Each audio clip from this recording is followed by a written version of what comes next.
All right, welcome to What Are the Odds with Barnes and Baris. Happy Labor Day, everybody. I don't know what the hell Labor Day means, but happy Labor Day. For those of you who need a little bit of a history lesson, actually, there was no such thing as a Labor Day. There was no such thing as retirement in the United States of America when it was the early United States of America.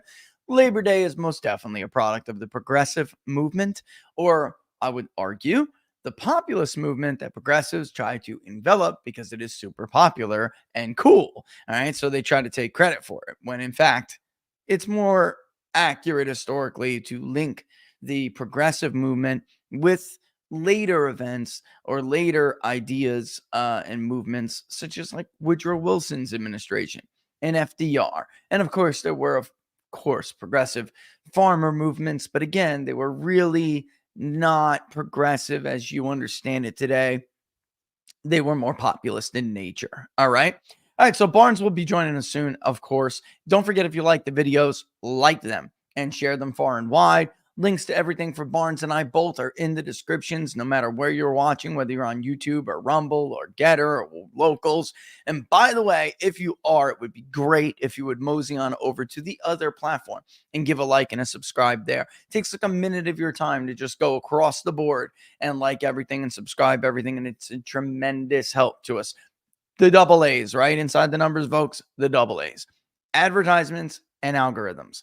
Advertisements and algorithms. By the way, today's show, of course, in case I forget to mention, is brought to you by the Wellness Company and their emergency metal kit, which is the bomb. If you don't have it, you need it. Laura and I have two in our house, and it is just peace of mind, especially if you have kids, but it doesn't really matter. For me as a parent, I like to make sure I have antibiotics. I like to make sure I have antivirals. I like to make sure I have basically everything I would need if I would need to run to a doctor to get it. And you will get it for the price of a single visit to primary care or the doctor, probably lower and certainly less than a hospital visit. All right. For those of you who are in that boat, and you know you are. TWC.health/TPP.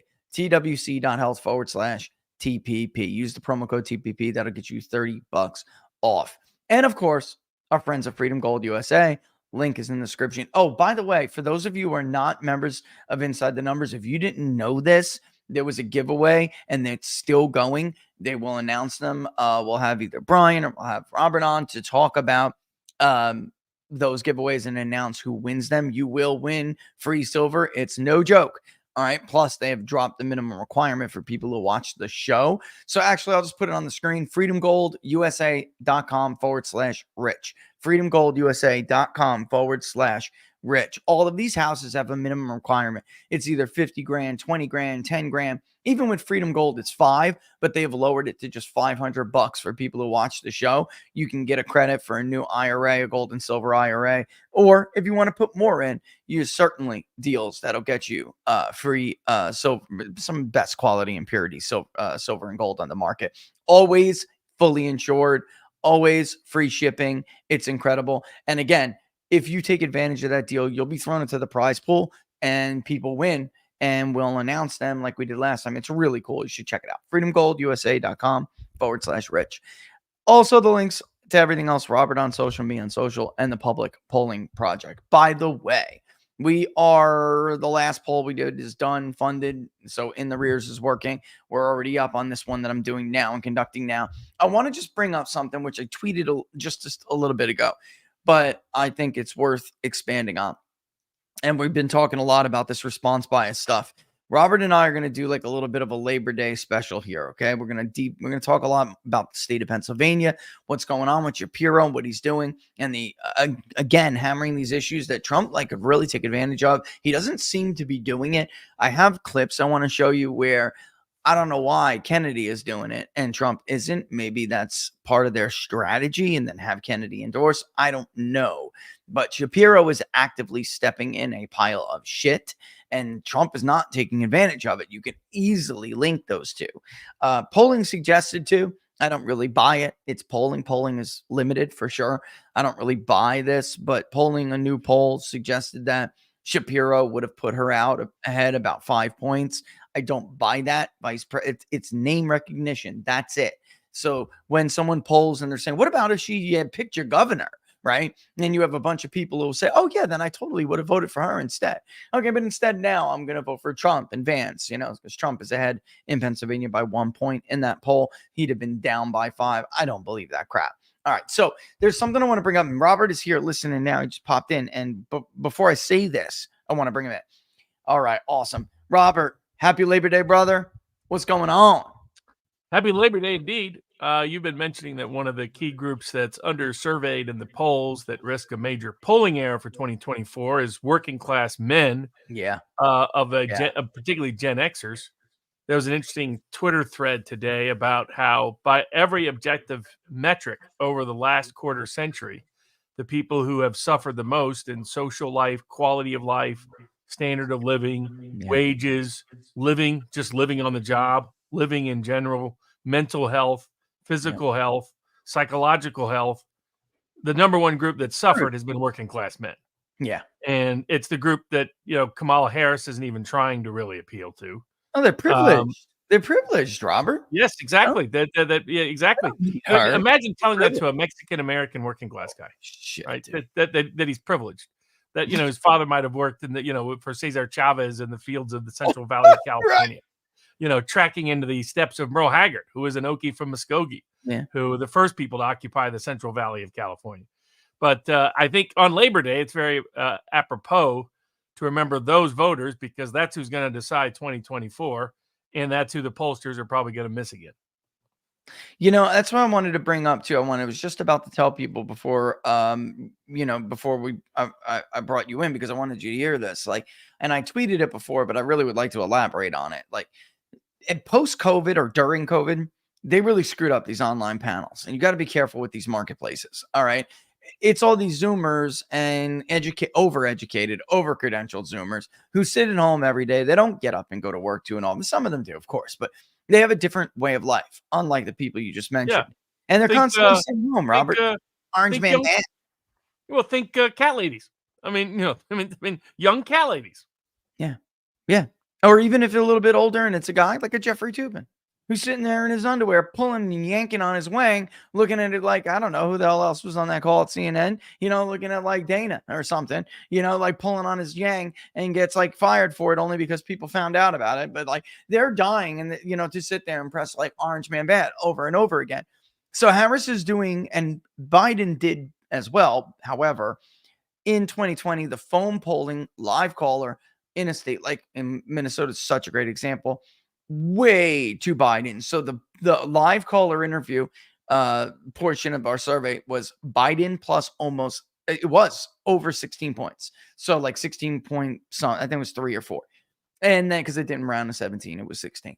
And then the online panel was better, but it wasn't like great. It was still like Biden plus 8 or 9.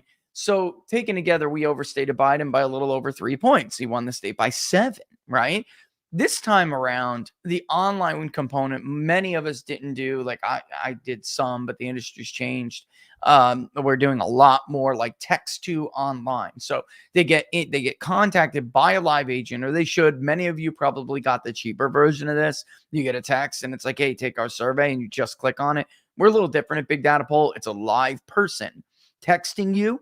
And so it'll say like, hey, Robert, it's Rich from Big Data Poll. We're doing this poll. You want to take this interview? If you did, you can click on it. And by the way, we do this whole other spiel, or I can take your responses for you. Like we go back and forth. And by the way, I got this crazy transcript, in case I forget, of this LDS person that just filled my employee's head with like 15 minutes of I'm trying to save your soul, right? It was like, and I was to cut that transcript, give it to me. I want it because it's just like perfect. If we have time, you want to hear this shit, bro. It's over the moon crazy. But anyway, and not at all the LDS people but of course, like this is like, Mitt Romney's like mentor kind of crazy. All right. So basically, Trump is doing the best among those who say, just give me the link and I don't want to be bothered. Thank you. I'll click on it. And many of them are just responding back and saying, dude, I'm for Trump. Let me see if here's a great example.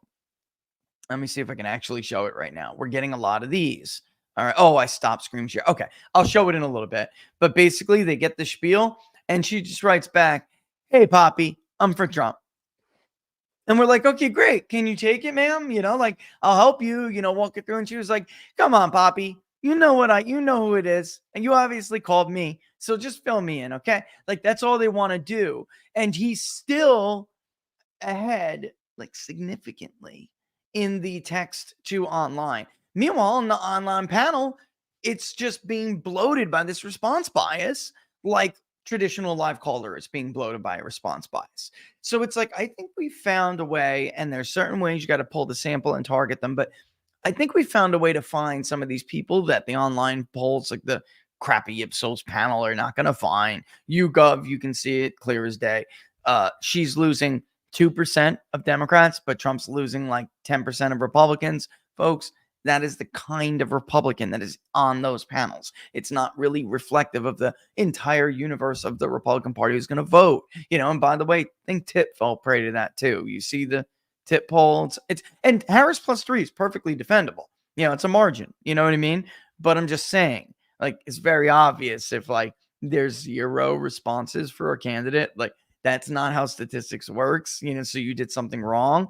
And I'll show you the margin in a little bit, but what do you make of that? What do you make of that? Like, what is it about that mode maybe? And why aren't other pollsters able to catch this? Just briefly, when I reference cat ladies, I'm not referencing people who love cats. My little sister loves cats. I'm referencing people who love cats. People who love cats more than they love humanity. I mean, it's a very specific type. Right? Yeah. Like, people are thinking J.D. Vance's criticism was a criticism of pet lovers. He's a pet lover. It's not a criticism of pet lovers. It's a criticism of a particular type of person. Your school librarian, your nun teacher authoritarian. There's certain caricatures and stereotypes that who that fits into. And they're power mad people who love to answer polls. Right? Yeah. That's the type that can't wait to answer the phone survey, can't wait to answer the cell phone text survey, can't wait to answer the online poll survey. They over participate in these online surveys. Right. They think their opinion is special and unique, and they have to share it with you. And that they're always right. I mean, it's like I was, debating this weekend. Matt Walsh from the Daily Wire.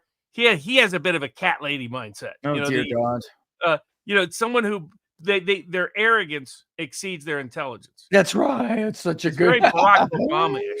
Right? It's a certain mindset. The reason why they have cats isn't really because they love animals. So, I mean, that's where you start to understand these people. So that's what I mean by that.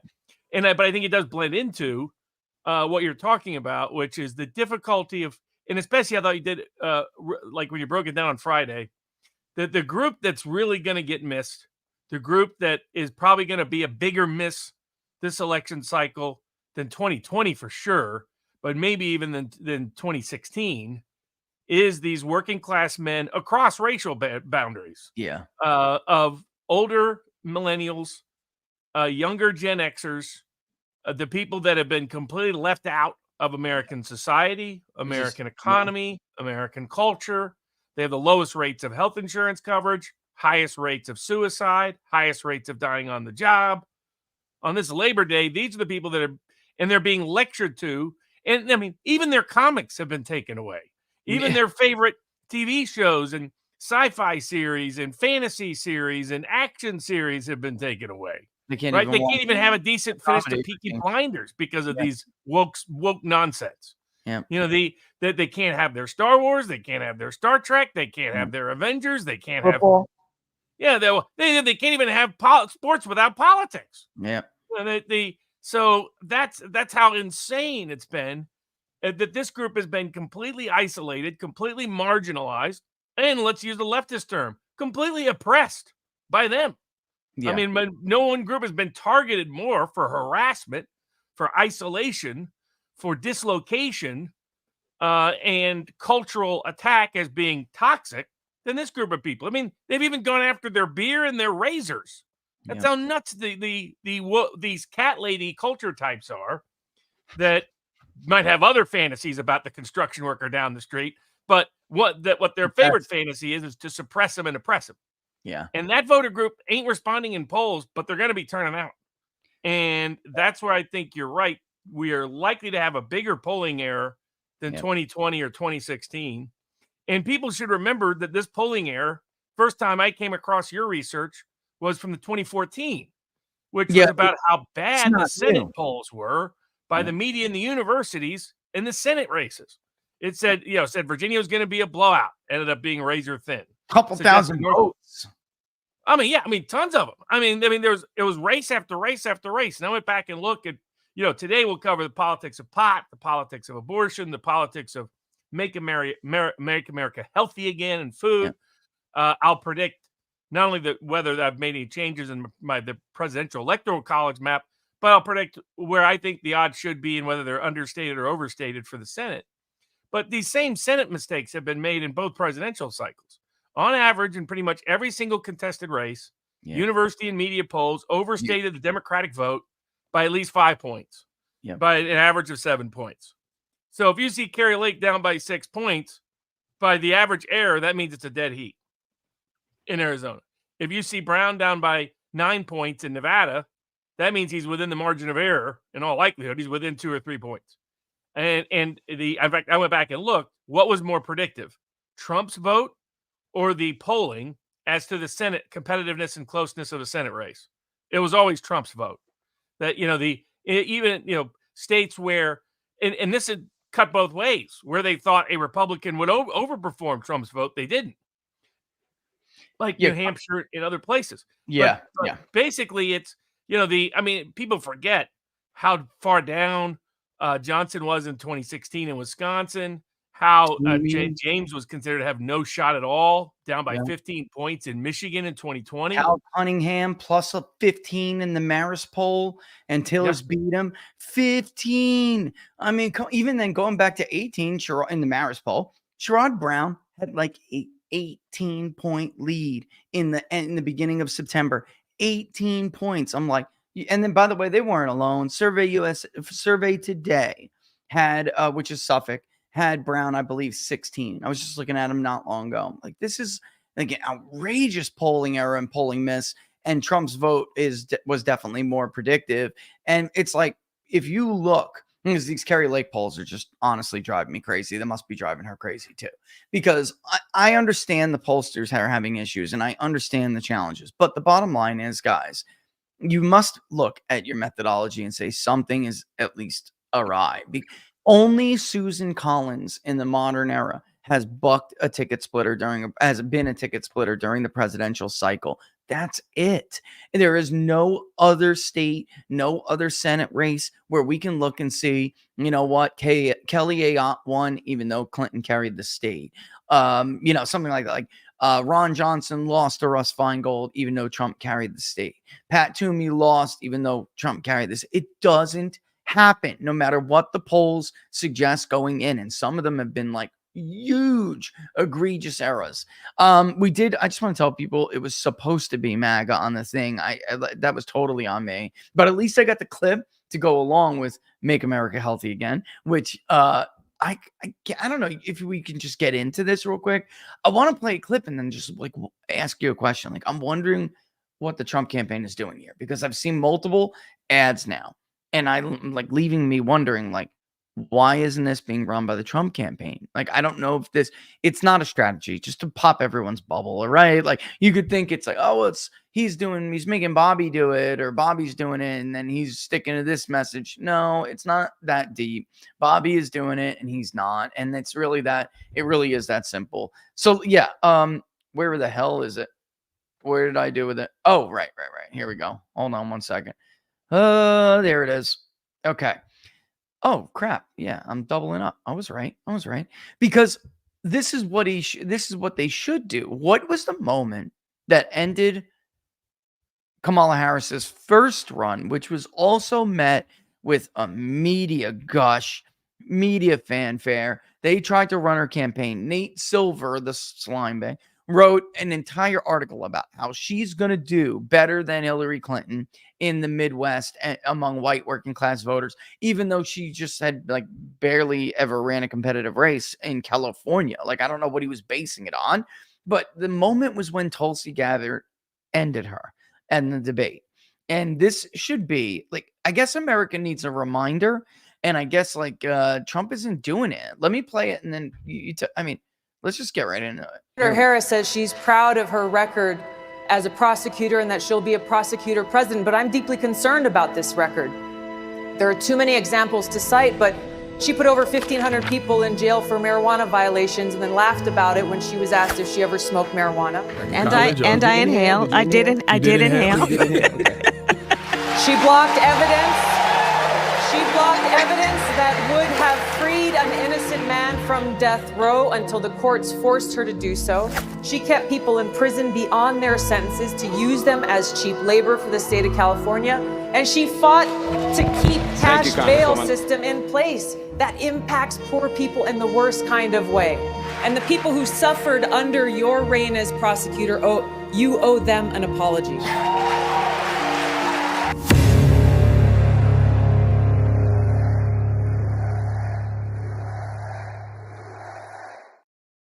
Wow.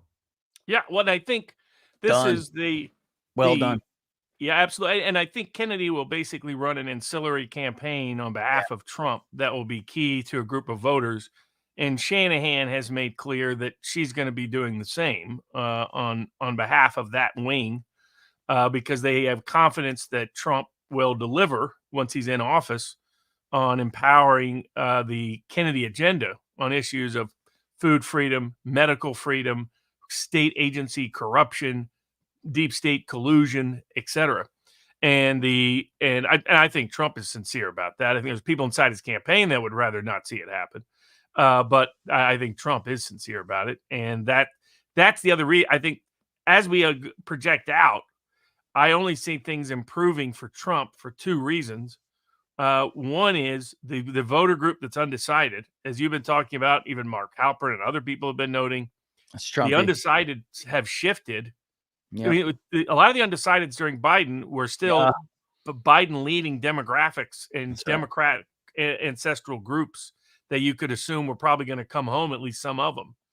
These groups are not. These are working class men that are distressed economically, socially, culturally, and politically. They're just skeptical of the Republican brand, but increasingly trust Trump. But aren't willing to embrace Trump right now. Some are going to park their vote with Kennedy or somebody else, particularly like Hispanic working class women will probably park their vote with Kennedy for a little while, or they'll just say other, or they'll say somebody else, or they're like a lot of the minority working class groups are already doing in your polling. But a lot of those people are just parking their vote there. Come election day, they're going to vote Trump, is my view. And then the second factor is when you see who's going to be moving the campaign needle through the fall, Harris has put out the best she can put out, has had the best media that could be done. Worse than Obama. I mean, this is worse completely. than Obama. And because she also never experienced a critical primary campaign like Obama did, like Hillary did, like others did. So, and I think Kennedy will be a very effective surrogate, Shanahan a very effective surrogate, because it reaches out to the group that we've been talking about now for a year and a half. The 1776 Law Center poll detailed and who they were, what they're about, what their policies were, which are these working class minorities, millennials, and Zoomers that the Democratic Party was banking on. I mean, the Democratic Party was banking on having a Sunbelt strategy of millennials and minorities, and especially Hispanics, that would put them over the top, along with ancestral loyalty in the industrial Midwest. And Trump broke through both. He first broke through the industrial working class Midwest, old Democrats, and now over the last 4 years has broken through with Hispanics, minorities, working class voters of all race and ethnic backgrounds. And Kennedy is a very effective advocate to that group of people and will continue to be an effective advocate. And I think the way Kennedy sees it, the way Shanahan sees it, the more votes they deliver to Trump, the more likely Trump is to reciprocate by empowering their agenda on issues of public health and state agency corruption. Yeah, I see it like that too. I mean, they think that, you know, if we serve a vital role and at the end of this thing, we look back and people, you know, like me and others are saying, hey, that 5 to 10%, depending where, was critical and played like a huge role. Like you wouldn't be president right now if you didn't get those people out. Kind of like Bernie in 2016. Like if Bernie, if he did not get those votes from Bernie's voters from the, you know, then he would not have won the state of Michigan, Robert. End of story. Like Or Wisconsin. I mean, or Ben Gurney Wisconsin. did That's very right. well in Wisconsin. Yep. 12 to 18%, depending on the state. I mean, that's deciding, or 12 to 18% of Bernie's vote, which was, because it was a It was the competitive tipping primary. It was the tipping factor.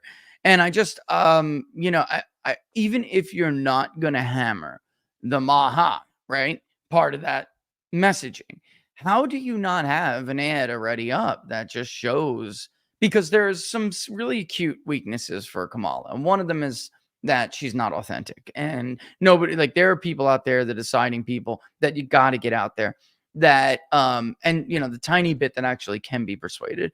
And those are the people that are saying, I don't know if I can trust this woman. She's constantly flip-flopping. So that's like just a perfect ad. Not only that, but it hurts her with her own base. That's what, Tulsi didn't kill her with the middle. Tulsi ended her campaign because she drove a stake through her heart with the base right there. And if you're trying, obviously you wanted to press your opponent's turnout. And they're excited right now because they don't have a walking corpse. They kind of need to be reminded that she's full of shit. This woman is full of it. And, say what you will about Trump, but at least he is, at least people know that what Trump says he's going to do. You can't really say that about Kamala, and people don't know what they can and cannot trust her on. Immigration. You just heard it. I don't have to go through it again. He just absolutely destroyed it. There is that one ad with Trump with immigration. That's great. It is. I gotta hand it to that. That's when he does something similar and just shows her comments versus. I had this other thing up that I wanted to play because we'll get, I imagine, at some point parts of the debate. But look at the first couple of interviews. It's 2:30, so understand we haven't collected a ton today. What do we got? Like 40 interviews maybe today. We just started. And this is what we saw at 36. This is what we saw all yesterday. And for people who are wondering what the hell I'm doing, Labor Day is very important. There's you will get how this thing panned out from the interviews during the convention, after the convention, into Labor Day. This is what we did in 2016. We actually didn't give people that until the end of Labor Day. So I think it's important. This is the first 36 interviews that have been conducted today. All right. It looks just like the 236 that were collected last night through this mode. All right. Look at this. First of all, look at I know it's small. I know that. Let me put it up. I'll read it to everybody anyway. So report 902 phone. All right. This is being collected and brought in. And if I refresh it, you'll probably see a change. All right. So did you vote in the 2020 election? Are you going to vote? Look out. This is a very certain crowd. All right. Which is interesting. It still is showing that 22%, which is very close to yesterday, was about 20%, actually did not vote in the midterms.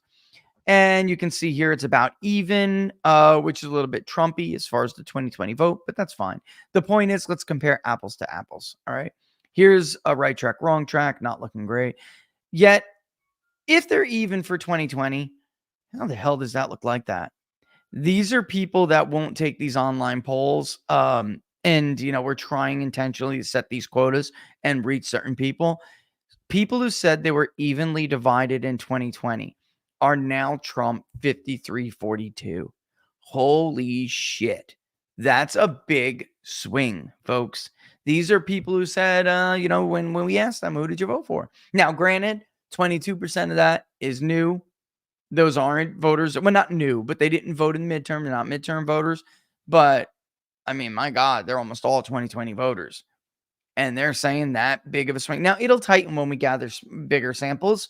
But last night, for instance, Robert, was Biden 49, Trump 46, which was not that far off from the overall result.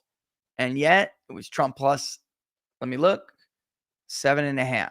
So, yeah, that's a big swing, and that's not happening in the online component where it bobs between Trump +1, Harris +2, like in the raw anyway. And by the way, it's only 29% conservative. That's how you're hitting a response bias. Like, huge. When you dig into that, what you're finding is your white working class is super Democratic. So it's not like it.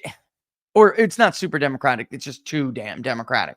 And in fact, working class, just because they don't have a college degree, like what people are reaching is the guy who doesn't have a college degree in like Dane County, but it's still more liberal than it's nowhere near a guy who doesn't have a college degree in like Polk or Rusk or Green, right? Totally different person, totally different demographic. And so we're being forced to like stratify these like detailed geography with, which we always did. And I even gave like Laura was really mad last week when what you were talking about, what I went over. Laura was really mad last week. She thought I gave away a little bit too much. Like it has to get much more granular. I'm just going to say this. And she said, you said something I told you not to say, because it's part of, I kind of want them to be wrong. I want them to be close and I want them to do like a decent job. But of course I want them to be wrong. It's a competitive industry, so it's very stressful, but I like being closer on election day than everybody else. So I want that to happen. And she's like always guarding some of this stuff. But I thought it was at least good. Like I should explain to them, your geography is not granular enough. All right. So when you just say, oh, let's stratify region 2. Okay. That's 4 damn variables in a very big area. The New England part of that in the Northeast is going to be very different than the Mid-Atlantic, very, very different. So and then even within like so your Mid-Atlantic, Pennsylvania, did your responses all come from Southeastern Pennsylvania? Because if so, you better do a little bit more stratification because you're going to have an issue. And that's why people are seeing some of this crazy stuff. Like the poll in Pennsylvania last week, it's still Trump +1 and tied with everyone on the ballot. But it was Trump +1. And like, did you see the moderate vote? Did you see the size of that? And then, of course, Harris had like a 40-point lead with it. And I mean, Democrats win the moderate vote anyway. But it was like, who is your moderate? That's the problem, Did you, so. Well, that's what threw him off in 2016 in the primary polls. They couldn't understand why Trump was always doing so well with moderates. It's because of who the moderate is. That was your working class independent who doesn't go to church. And so they're culturally conservative, but not religiously over the top.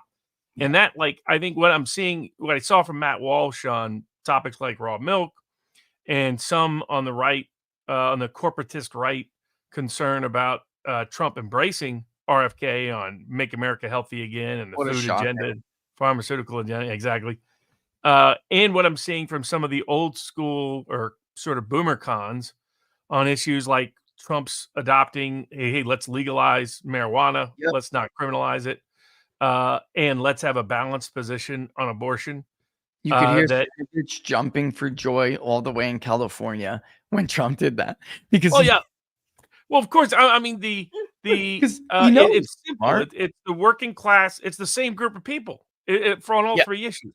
That the biggest swing group in this election, in terms of do they vote and if they vote, whom they vote for, are younger Gen Xers, millennials, and Zoomers, disproportionately working class, disproportionately African American and Hispanic.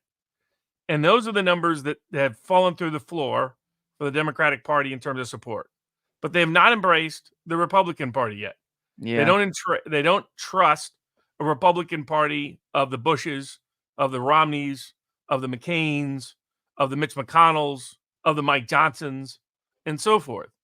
And they don't like the corporatist wing of the Republican Party or the preachy wing. So think of the sort of caricature of that image in movies like Escape from LA, where, you have a sort of what's loosely a Falwell type corporate fascist, right? As the president of the new U.S. But that reflects that voter group's concerns with the generic Republican brand. It is. It's why the generic Republican brand runs behind Trump in the generic ballot, runs behind Trump in these individual House races or Senate seats. And it's been a pattern that's just accelerated over the better part of the last decade. Republicans did themselves no favors by challenging Trump in the presidential primary. Yeah. DeSantis damaged the Republican brand far more than he helped it by how he campaigned. Yeah. And putting things on the ballot, like take the politics of pot. It's only boomer cons at this point that oppose it. But pot has passed in Nevada. It passed by 20 points in Arizona. It passed it by double digits in Ohio. It is up in the polls by more than 20 points in Florida. This is the same Florida polling showing Trump up 7 in the state. Has pot winning by more than 20 points. Has the abortion referendum winning by more than 20 points. I mean, and the reason for that is because the pro-life movement finally wins at the Supreme Court level and gets the issue restored back to the state level, which is what 90% of them said. 10% of them wanted the 14th Amendment to be redefined to include as a person a fertilized egg. Now, the practical reality was politically there was never support for that proposition. I get for a lot of religious conservatives, conception is a spiritual moment that vests a soul into that fertilized egg. But at the same time, there's a reason why you go around and find the pro-life posters with a fertilized egg on it. You don't find that, do you? No, you see a 10-week-old, 12-week-old, usually older than that, fetus. And that's what you get emotional sympathy for, and that's what you get public support for. Yeah. That's why the pro-choice movement has been smart. They have decided we're going to embrace viability as the time period for us to push these bills. And they're pushing it a little further by expanding the definition of self-defense to anything their doctor says is needed for their health. And that's what opens the door to questionable aspects like the Florida bill. But the way it reads to the ordinary person, it reads right smack dab down the middle of ordinary opinion in America. The pro-life movement failed because, for whatever reason it was, they failed to convince people that it's a human person with the meaning of the 14th Amendment from the time of conception. Now, I would argue instinctively, a lot of people are never going to think that. They're not going to see a fertilized egg and think that's a human person, the same as a walking, talking, live human being. And so, but if that's your goal, if you believe that, then the way you've got to do it is get out there and persuade people. Trying to now attack and sabotage Trump, the guy who's had delivered more for the pro-life movement than any American public figure in history. It's like, how does that make any sense? If your focus is on saving babies, who do you think is more likely to save babies? Trump or Harris in the White House? I mean, isn't that like a no-brainer? I mean, so but the reason they're losing is because they've focused no attention. They focused all their attention on building a hardcore volunteer base that could organize to get out the vote, so they could have disparate power beyond public support in state houses and state chambers. I get it. Problem is they didn't spend their time convincing ordinary Americans of the moral propriety of their position.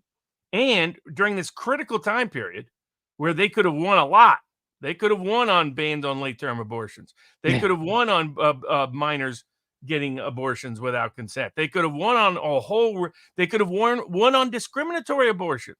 Stop abortions that are done because they think the kid's going to be disabled or because of their gender or because of their race, right? I mean, there's people who make decisions of abortion on that basis.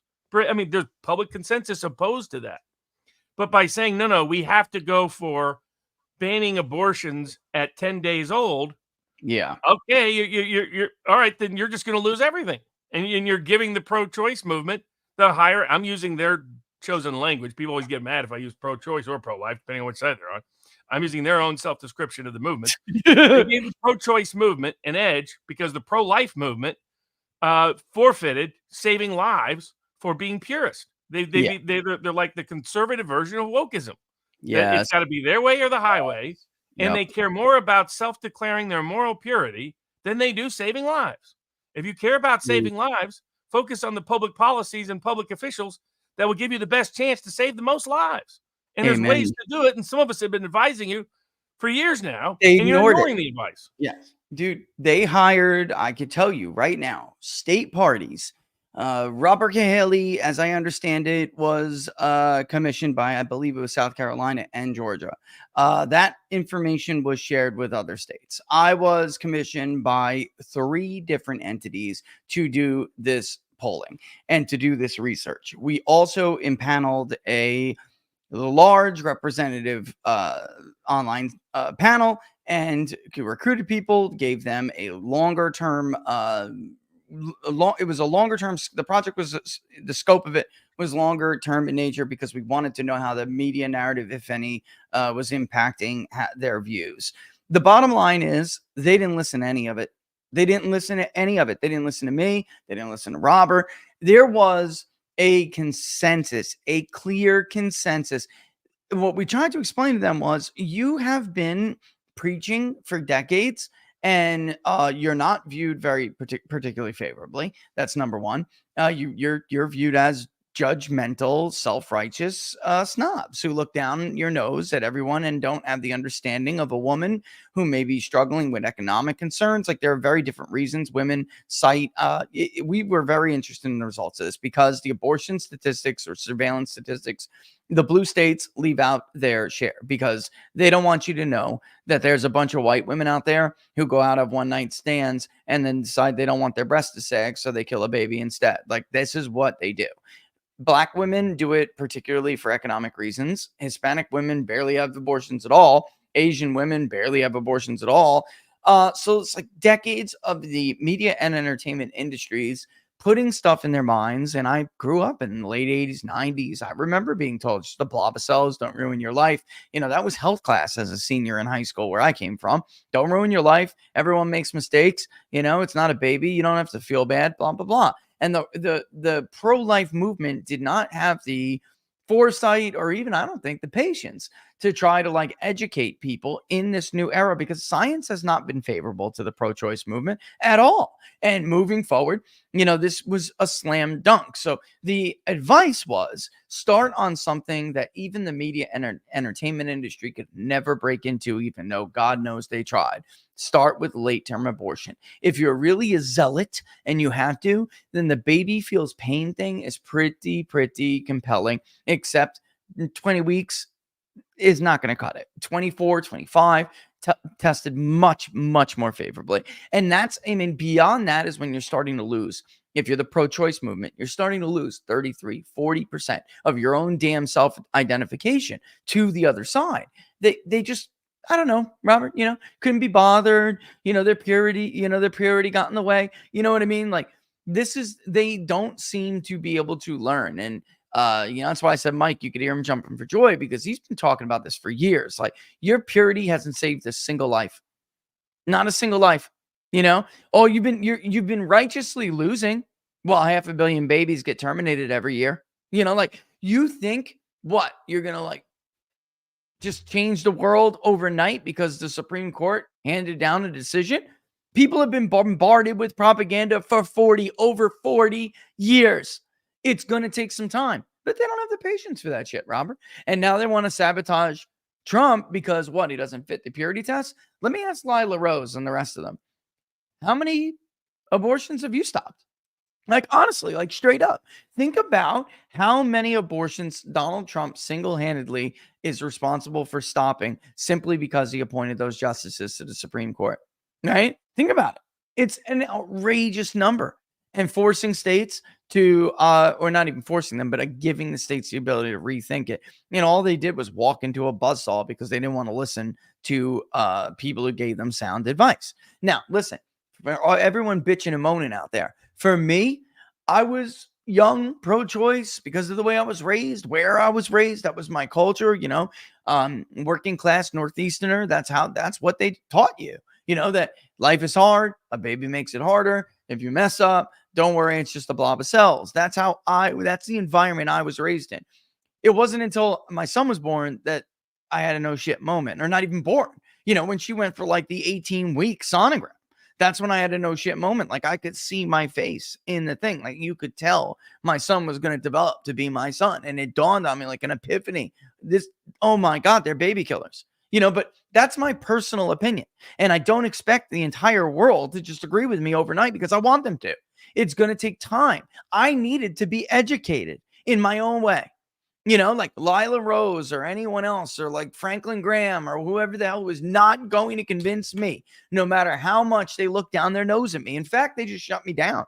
You know, like, I just shut down when I came into contact with those people, Robert. I was like, you know what? Oh my God, these Bible thumping. Oh my God, I guarantee you I could bang your wife if you weren't in the room for 10 minutes. Like, stop acting like you're so self-righteous when you're not, So I kid you not. That's the way I was.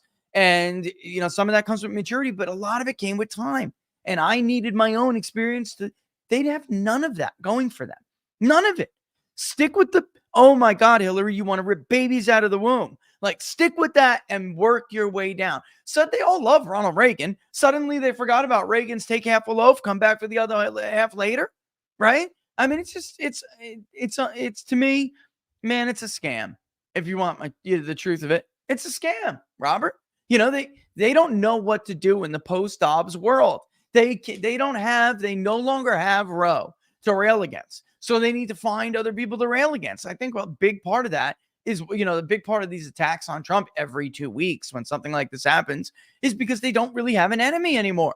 They don't know what the enemy is, or at least a clear defined enemy. And really the truth is they're doing all this and they're too stubborn, too damn self-righteous, too much a bunch of purists to realize the enemy. Walk your ass in the bathroom and take a look in the mirror. You're your own enemy. You're your own worst enemy. So I had marijuana before. We just didn't get into it. I mean, we can go back to it if you want, but so we have polling data. So people that are curious or confused by why Trump is taking the position he is on marijuana, on moving towards a legalization or decriminalization. Which he personally hates, by the way.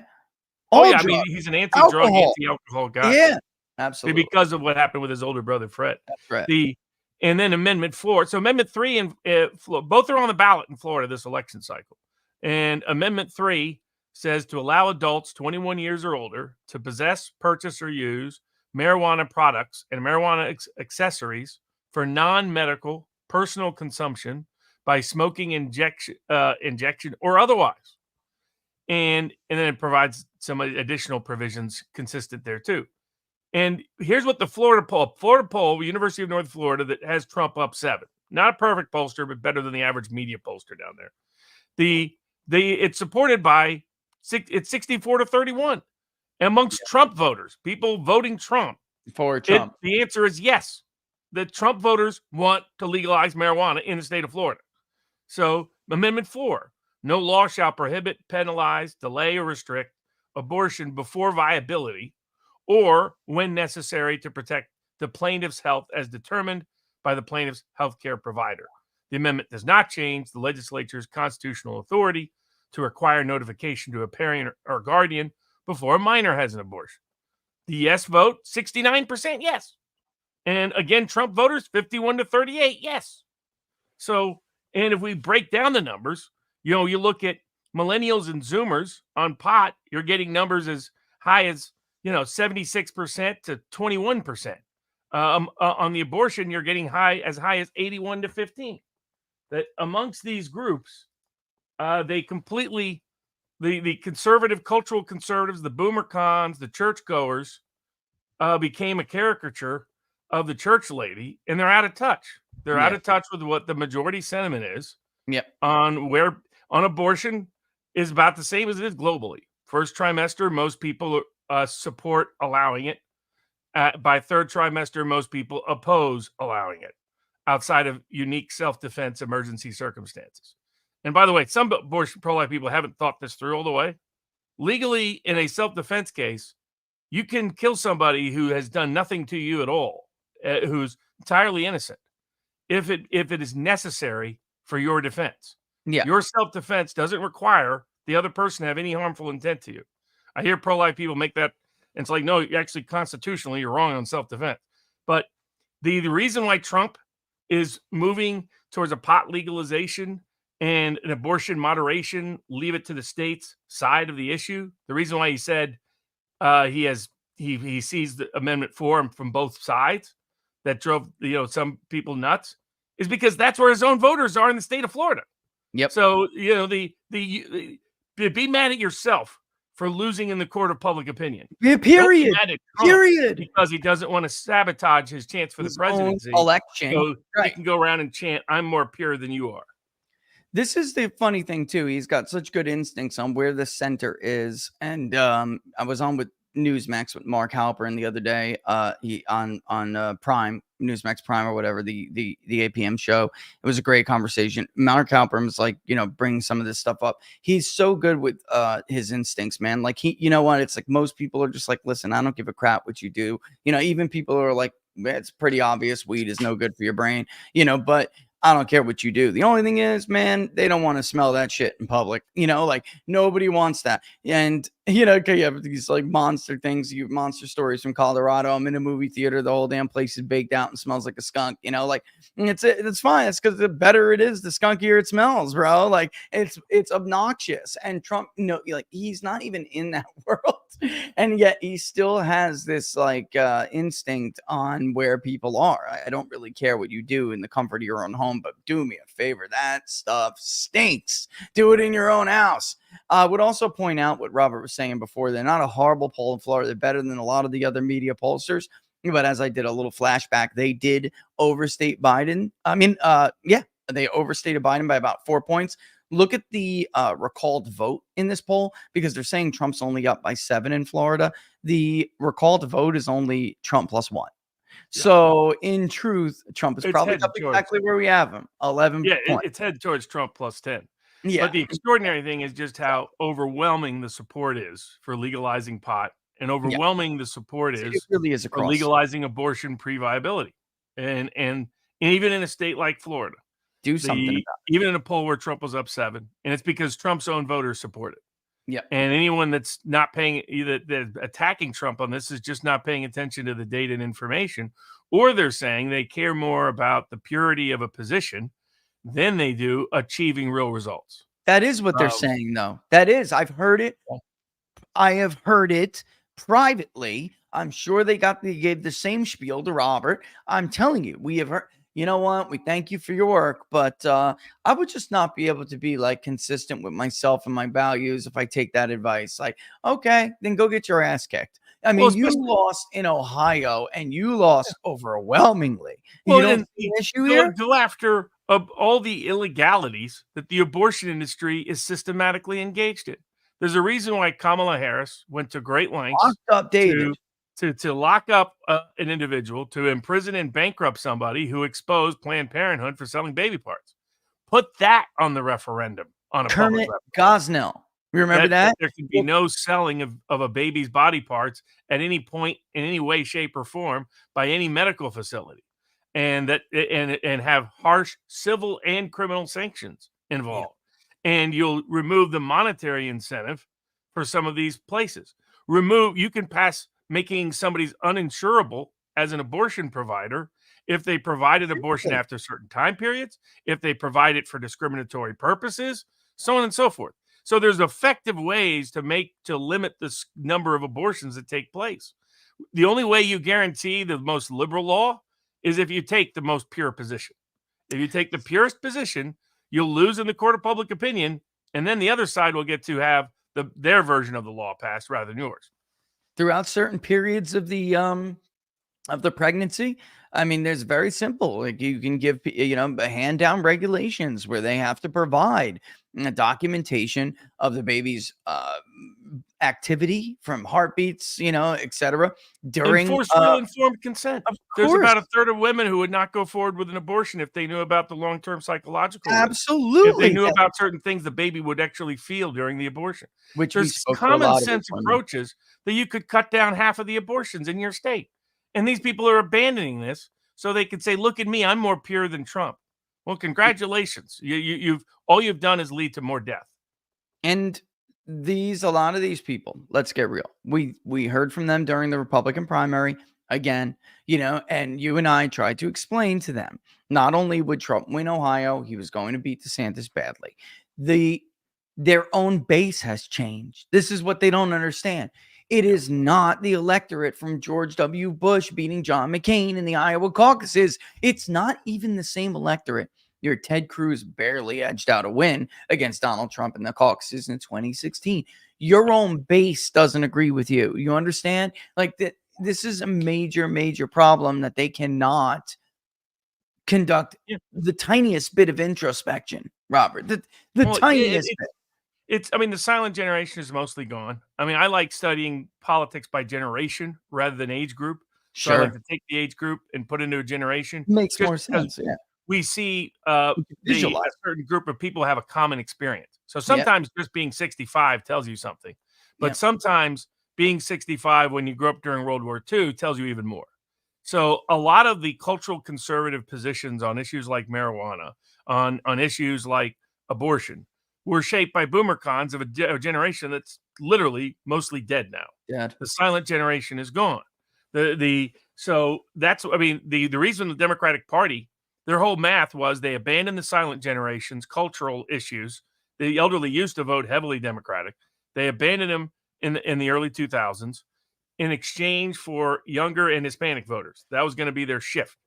And it was going to work because the older voters were going to die off as long as the newer, younger voters stayed with them. The Trump recognized this and shifted, and Yep. he shifted in a way that has made him available to the votes of working class minorities and millennials and Zoomers, but the generic Republican isn't picking them up. Whether it's the House or the Senate, if you go back and look, people who run close to Trump, like Ron Johnson did in 2022, like J.D. Vance did in 2022, do almost exactly what Trump did in those states. People who try to distance themselves from Trump, either by policy or by personality, whether it's Pennsylvania, whether it's Nevada, they underperform where Trump went. And so even people who had been endorsed, like Oz, stepped back from Trump at peak campaign season and was definitely not the Trumpish candidate in that race in the primary. So that, run with Trump and understand why he's taking the position he's taking on issues like marijuana, on issues like the abortion, coming up with a balanced approach, and trusting people to make the right decision, and embracing the centrist position on it, that it probably should be somewhere between here and here. Unless you persuade them otherwise, that's where the law is going to be. That's where it's going to end up. Another example of that, though, is medical freedom and food freedom. So the pasteurization thing, if you're ready. I just let's go ahead and post real that. quick. Let me just go say, ahead. like Ann Seltzer said on Friday night, she had said, she was asked about, is just Trump risk his base doing this and whatnot. And I was really shocked by her answer because her own data should have alerted her to what we were talking about with this change in their own base. She said, oh, yeah, well, because that's the core of his support and yada, yada, yada. And I'm thinking to myself, in your own poll, you asked a question that exactly illustrated why DeSantis was not only going to lose Iowa alone, but he would, even if he won it, he would make himself unelectable. And among evangelicals in Iowa, they were asked on these issues, social issues, is Trump too liberal, too moderate?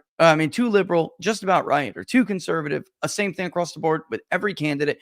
Ron DeSantis, they told Ann in her own poll, Ron is too conservative on issues like abortion because he had signed the 6-week bill in Florida. Trump, just about right. Perfect. Right in the Goldilocks zone. These are evangelicals. You understand? The 80+% of that electorate was evangelical.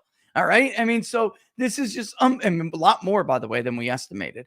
So, but we were right on the core of it, which is that cultural evangelicals even are not the same as the Bob Vander Platzes and the rest of them. And by the way, I'm not, like I said, the problem with this looking down your nose thing, Robert, is that people aren't dumb, especially when it's politics up and close like it is in Iowa. They get one whiff of these hypocrites and they smell it a mile away. And the quickest way to turn a voter off is to be a values voter hypocrite, because that's like you're telling them what to do. You're telling them they're better than you. You're better than them, actually. And yet you're not. And they know you're not. And it's like, the worst thing, unrecoverable, so much better. You'll be even more respected and more popular, and you're certainly going to draw more support if you were to pull a Bill Clinton or you were to pull a Donald Trump and just say, listen, I'm not perfect. You know what I'm saying? I like me some women, they respect that more than the hypocrite, judgmental, look down your nose at somebody, in truth, behind closed doors, piece of shit.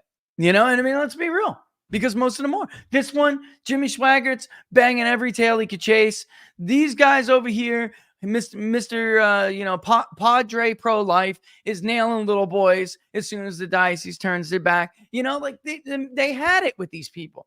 They had it with them in the 80s and the 90s, and it will take a very long time to earn their trust back. By the way, again, even to educate them on why they were told these things for so long. It's like there's a huge study about depression. Oh my God, it's not a chemical imbalance. Go ask how many people whether or not depression's a chemical imbalance. That's what they were told for 4 decades. You think one study is going to come out and change their mind? It will take time. And if you don't have the patience for it, then watch a bunch of other little babies get aborted. And you can tell God how pure you are. You know what I mean? Like that. Knock yourself out, moving on, I guess. Exactly. And and that takes us to the next topic where we have a lot of BoomerCon perspectives. Why some people were surprised that the whole Make America Healthy Again, that there was big resonance at Trump's rally for it, that there's been viral reactions online for it, that Nicole Shanahan sort of embraced more of the Trump campaign because of it, ran a great TDS ad making fun of Trump derangement syndrome. Ran the Bobby Kennedy ad, saying it's time that Kennedy joining Trump is finishing the John Robert Kennedy revolution of 60 years ago. So, it's tapped into this voter group. But you have people like Matt Walsh who think raw milk is a lefty hippie issue. And they have no idea of food freedom in this country. So this is a study by Annenberg, which was done for the CDC with their where they were trying to inflate the numbers, because they think raw milk is terrible and scary, even though we've been drinking it for centuries and it's healthier and better for you and less risky than pasteurized milk. There's been more incidents of major illness and death outbreaks from pasteurized milk than there has been from raw milk. And that's because people don't understand how food supply works. But if you dig into the data, the group that was the most skeptical of the government's narrative, where they couldn't even get close to majority support to say raw milk is not safe, are working class voters, minority voters, and Republican voters. Yeah, it's these same groups, right? This is where, so you can tell, they can't see. There's the Republicans. I'm trying to highlight it right here. Party, as you can clearly see, Republicans are the most skeptical group by party. And honestly, Robert, this is the thing I thought that was going to sink us on that poll. Like on this, I thought it would be the entire concept of unpasteurized milk, and people just don't buy it. They simply don't. They don't believe raw milk is uniquely dangerous. They can't even get majority support for that. That the number of raw milk users continues to grow all the time. It's 47%. Yeah, overall. I mean, exactly. And amongst and the people who are the most skeptical of the CDC narrative, who don't believe raw milk is dangerous, are disproportionately younger, working class, and Republican. And Democrats were the only ones who really said they signed on to that. That's it. As you pointed out, it's the Black Trump voters and the Hispanic Trump voters are the most likely to identify as MAGA. They're also the most likely to identify with Make America Healthy Again. And this is what people like the BoomerCons, like Matt Walsh and the Daily Wire, just don't get. I mean, these are people that still thought, remember Ben Shapiro when he entered the political prediction business in 2012? Romney was going to win by 100+ electoral vote landslide? 300 and I want to say it was like 300 and like damn near 340 folks. It was like a ridiculous prediction. Like the map just doesn't work like that. Trump was going to lose by over 100 electoral votes. Yeah. This guy's been one of the worst political prognosticators in the world. The founder of the Daily Wire, where Matt Walsh works. And it's that same Matt Walsh was a big never Trumper throughout 2016. Joked about wanting them deported and things like that. And this is why it's these issues. They don't, just as the Democratic Party is completely out of touch on what's happening to these voters economically and how they're not thrilled with identity politics because it doesn't serve them, it leaves them out. But the other factor is where the ordinary Republican is missing the boat, where Trump has figured it out by aligning. It's not a coincidence. Trump aligns with Kennedy, aligns with Tulsi Gabbard, comes out and says we should legalize pot, comes out and says let's have a moderate position on abortion, let's have the federal government be out of that business, and at the state level, his own personal opinion is a very middle position, very moderate position, very centrist position, is because this is where the zeitgeist is in the political electorate amongst the key working class voters that are going to decide the future of American politics. You And got to a give them smart- something new, Robert. If you want them to come out, the people who haven't been or just deciding not, like, you have to give them something new, something fresh. Something where they're like, nobody's been talking about that. Whoa, like you have to do that. And by the way, I zoomed in because I saw your comments, guys. It says, is raw milk safer, less safe, or just as safe to drink as pasteurized milk? Only 47% said it was less safe. And that really was driven large part by Democrats, who were 57%. Republicans The were only irony is 37%. Matt Walsh is aligned with all the hippie statists. He is. It's Matt Walsh who's the statist. It's Matt Walsh who's the Democrat. It's the Matt Walsh who's the leftist. And he doesn't even realize it. Look at Hispanics and black voters. For those of you who aren't understanding why Robert was like hitting them, only 29% of Hispanics believe this. That's it. I mean, 38% actually said, I don't know. And it's not an I don't know because it's coming from a place of really, I don't know. It's like, I don't trust these damn corporations and the bureaucrats who work for them. And then that's the what government has spent 40 years of propaganda saying raw milk, dangerous, scary, pasteurization, wonderful, wonderful, wonderful. And the whole pretext behind this, for those that don't know it, is to run small dairy farmers out of business, to concentrate and monopolize milk supply in the United States, and to get people to associate corporatized, industrialized, mechanized things with a lot of additives and other chemicals and other scientific processes as safer. And if you get that, that cheese right from the farmer, you're probably going to die tomorrow. Even though that's when we've been getting it for thousands of years. That in Europe, they embrace raw milk. They embrace direct food for supply from the farmer. So Europe has rejected most of the ridiculousness of the U.S. because the U.S. is in the pocket of big ag and these big corporate industrialized mechanized food supplies, which is designed to own our bodies ultimately by controlling what we can have access to eat, by what we put into our bodies. I mean, they want to stick vaccines into food. They want to do all kinds of things. I was just going to say, it really is the same thing with vaccines, Robert. Like do you remember when we were doing the polling with with everybody, but what was so, noteworthy is that it was the minority working class who were basically saying to us, you take the vaccine, Whitey, I'm not doing it. You're not going to experiment on us. Same thing that showed up in the 1776 Law Center poll.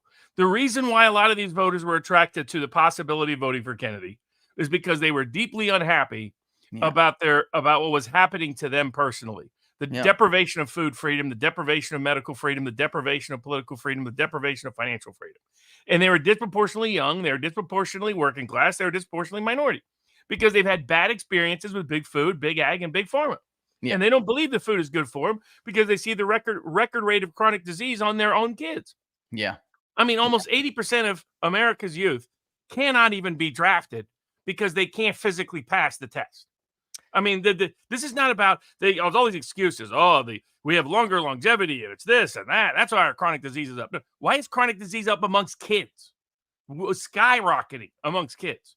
15x higher than. That's why you have entire communities, Robert, who think because we have done this before as well. People who have children of special needs, for people who don't know this, there's like a whole subculture with them where diet is a huge part of the treatment. And it's like nothing processed, nothing, that goes through. It's basically farm to table kind of mentality. And they swear by it. So what are you going to tell them? No, they're wrong. It's just, because I'm not really sure, I'm not really sure they're onto something. I mean, obviously you can't argue with, parents know their own kids better than anybody. And if they're telling you there's an improvement there because of diet and this kind of a diet, you can't argue with them because they're right. I'm telling you, as a parent of 3 kids, and no one's going to know my kid better than me, the behavior, the health, when they feel better, they're sharper, whatever it may be. I think too, it's like a reinforcing of this image that Republicans have, where it's like they get in power, don't look out for the little guy, and only give a damn about whatever corporations they can give a competitive advantage to. And what is that not really what so much of this is about? It contributes to the mentality of the left. And they're doing it and giving themselves a bad image with the public. Like they'll do whatever big corporations want them to do or say and give them whatever competitive advantage they're paying for when they help them get elected. That's the image, whether it's Wall Street or something like this or big pharma. It's this, it lends to that. And what are they doing when what are they accomplishing anyway? They're accomplishing helping the Democrats see the mentality that this government really needs to be there for everything, to make sure they can tell you that cheese is okay for you to eat. Yes, you can wipe your ass with that roll of toilet paper. They're damning their own cause.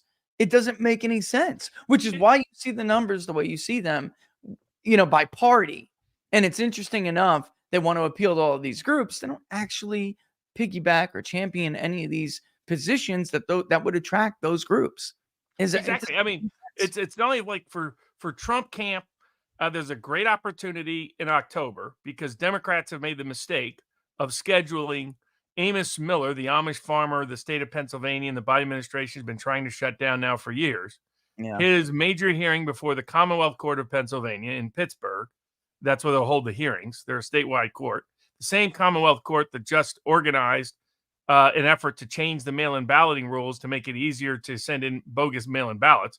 The same Commonwealth Court that just kicked Cornel West off the ballot in Pennsylvania. Yep. So it's a very politically minded court. And the Pennsylvania legislature you have a great opportunity to hammer an issue that goes right to the ideas of food freedom. You got a fake governor there running around pretending to be the freedom candidate. Proud of it. He's proud of it. But he's trying to shut down an Amish farmer. And here you have a hearing right in the peak of election season, a few weeks out from election day. So a smart Trump camp, I'm already reaching out to the people I know, but would be organizing protests around this, would be organizing public events around this. The Pennsylvania GOP would be doing that. The Dave McCormick, the Senate candidate, would be doing that. You want to align Bob Casey with something totally antithetical to his father? Well, also align him with big corporations shutting out small dairy farmers. Pennsylvania's lost half of its dairy farmers in the last 10 years, projected to lose another half in the next 10 years. A state that was the defining aspects of religious freedom, most reflected and represented in the Amish, celebrating as great. It's been gone back a long time. Going back centuries. A Quaker-founded state. And then, on top of that, a state that prided itself on dairy farming, being one of the best dairy farming states or places in the whole world. And here you have a governor and a Democratic administration trying to shut it down in areas that impact religious freedom and food freedom in a state that could decide the election that everybody agrees if Harris can't win, she can't win the election. And you have a chance to pick up a U.S. Senate seat. So Carrie Lake in Arizona, find the issues. Maybe it's pot. Maybe it's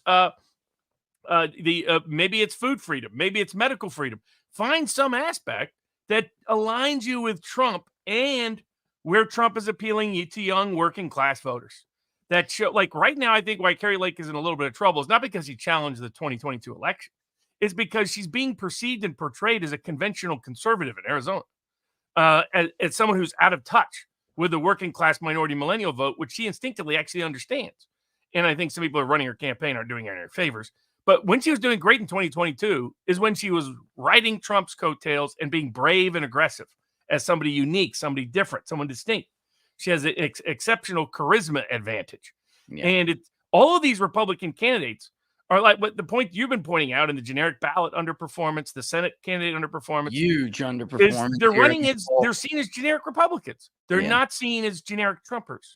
They're seen as generic Republicans. So find an issue that aligns you with Trump or that aligns you with being disruptive, aligns you with being anti-establishment, aligns you with being populist, and doesn't align you with being corporatist or being deferential to the government in areas of law enforcement and the like. Immigration's a good issue. The economy is a good issue. All those are good issues. But tap into something that says, oh, that person's like J.D. Vance appealed to Ohio voters by attacking the Ukraine war from the very beginning. Or like Ron Johnson. How do you do it in Wisconsin? He went after COVID people. He went after vaccine We policy. went into vaccine. Yeah. Exactly. Said, and what did that tell the voter in Northwest Wisconsin and lumber territory, or Norwegian Wisconsin and Western Wisconsin? It told them, oh, this guy's more He's like not a a Trump. sellout. He's He's not more a like sellout. a populist. He's not an establishment guy. It's what they used to like about Feingold before he sold out. Yeah. So this is what Sam Brown can do in Nevada. This is what Dave McCormick can do in Pennsylvania. This is Dude. what Mike Rogers, who I'm otherwise not a fan of, but I hate CIA Slotkin even more in Michigan. Everything this woman touched turned to shit. How could they not run against this I mean, woman? think about it. If they effectively? would have funded our She guy in had 2018, everything. she would never have even won. She would have never even been a congressman to even be in the Senate. The Yeah, CIA you candidate. know, you and I both know how the hell that happened before. Yeah, it's before because these Mike went off the institutional- rails. The Yeah, people before- running the RNC are mostly nitwits. The Pushing people running Paul the Young. RSCC are nitwits. The people running the RCCC are nitwits. So these candidates can't repeat and replicate the mistake. Oh, I don't want to offend any establishment figure in Washington, and I've got to moderate my connection to Trump, and I've got to not appeal to these populist issues that distinguish me from the ordinary, conventional, average Republican. Like John McCain would not win in 2024, and even in Arizona. That's how much that state is shit. No, I'd agree with that. I would. And because he just doesn't have that base anymore. There's too many different generations that have moved in. The family would hate to hear that, but it's true. But the one that's really jumping out at me, and not to get back to Pennsylvania and the food thing again, but it's just such a layup. Dave McCormick. I know a lot of people who know Dave. Everyone vouches for him, tells me what a great guy he is, this and that. All I see is a hedge fund dude. All right. And I'm the people's pundit. All I see is a hedge fund guy. You got it. And the only reason why I would even give him the benefit of the doubt is because people I personally know who are good friends of mine are vouching for him. You can't do that to 5 million voters in the state of Pennsylvania or plus, you just can't do it. You need to do something that shows people, all right, because they are going to look at Dave like he's a hedge fund sellout, corporate guy, Wall Street Republican. That's what they're going to see. And they already do. That's why he's behind Bob Casey. All right. Like, I was thinking to myself, I'm sure he is a very nice guy, but God, you can't find a working class dude from Northampton or Erie County. One of the only two battlegrounds. Now he's from Allegheny, which is good at Pittsburgh, but like it was aligned with an issue that easily separates you from that Washington establishment, Yes. Wall Street establishment crowd. And you have these issues being Amish gifted guy to who's you. getting bullied. Exactly. Everybody loves the You Amish. side with the small Amish farmer against the state of Pennsylvania and against the Biden administration. Simple. And you put Bob Casey in the position of him defending small farmers being wiped out, small farmers being taken. I mean, remember Trump? This is for people that forget. This guy was a celebrity real estate billionaire. There was no reason for him to be seen as the working class champion, and yet he is. Why? Because he chose certain issues that distinguished himself in such a unique way that people are like, oh, this guy's not a Bushite Republican. He's just the opposite of it. Trade, immigration. He's trade, immigration, war, and a certain style. And there's all these issues around food, food freedom, medical freedom, financial freedom, political freedom, issues concerning censorship that Bob Casey has compromised on, issues concerning suppressing small farmers in Pennsylvania that Bob Casey has compromised on, limiting financial freedom in terms of crypto and Bitcoin, a big issue with a lot of young people that are deeply into it. Many of them are invested in it one way, shape, or form these days. People would be shocked at the numbers, but there's even Politico and other places are writing big pieces about, holy cow, the crypto financiers are by themselves changing certain elections across the world. Because Trump figured it out. So it's the only people who haven't figured it out, Republican candidates for the House, Republican candidates for the Senate. That's why they're running behind. And they're consultants. They're telling them. The consultant class they're getting the checks from the wrong people. So they have to ignore that class of people. And they're telling them you'll be Blake Masters and talk about how you want to cut Social Security in Arizona. It was so painful. Oh, completely. And so there's easy. And I like Blake, great guy, but holy shit. Oh yeah, but he's made tactical, practical mistakes by listening to. Peter Thiel did the same thing. Hired a bunch of establishment people for his PACs. His PACs don't work out the way he wanted. JD Vance won because JD Vance ignored the advice of those PACs. He did. The very first thing JD Vance did is he did it for entirely conscientious reasons because I talked to him for hours before he made the decision. But it was also, I said, tactically wise, because I said, you got to stand out, right? I mean, he's got a great working class backstory, but he had been in between. He'd been a Yale Law guy and a Silicon Valley guy. I was like, how do you stay? How do you get working class young people who are skeptical of the Republican brand to believe that you're something that they can embrace when they're now skeptical of the Democratic brand? You know, find something Trumpish to do and find some issue that cuts through on the populist issue. And these issues are low-hanging fruit of food freedom and medical freedom and political freedom and financial freedom. And there's a lot of people that care about them, but most importantly, it distinguishes you. They say, oh, okay, you're not a conventional Republican. You're not a corporate Republican. You're not a military industrial complex Republican. You're not a preachy Republican. The way Robert Kennedy was redefining what MAGA meant, because he's redefining it for a new constituency he's trying to reach out to on behalf of Trump, is because it needed that redefinition for those constituents. And there's a natural correlation between MAGA and Make America Healthy Again, as even the government's own sponsored surveys and polls show, that who's aligned with conservatives and Republicans on issues like raw milk, Black, Hispanic, and young and working class voters. That's who. So this is a natural coalition. The smart Senate candidates will do it.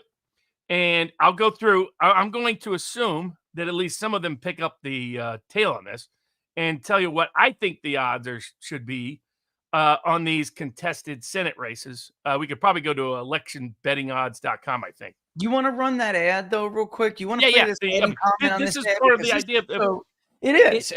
To integrate the best of the Kennedy tradition of that sort of populist issues on health and national security into direct that stream, a political stream, into the Trump River. Yeah, I don't understand why they don't get, and this is going to be like a bit of nostalgia and sad gets tied into it, but it's like you're naturally the party that's supposed to distrust government, yet you have all of these things that are super inconsistent, and you want to attract all of these new, diverse, working class people, right? I don't understand how they don't see these things as layups. These are, big pharma, all of that. This is where they distrust the system. And they don't distrust it to make sure that they have social safety nets, yet they attack them.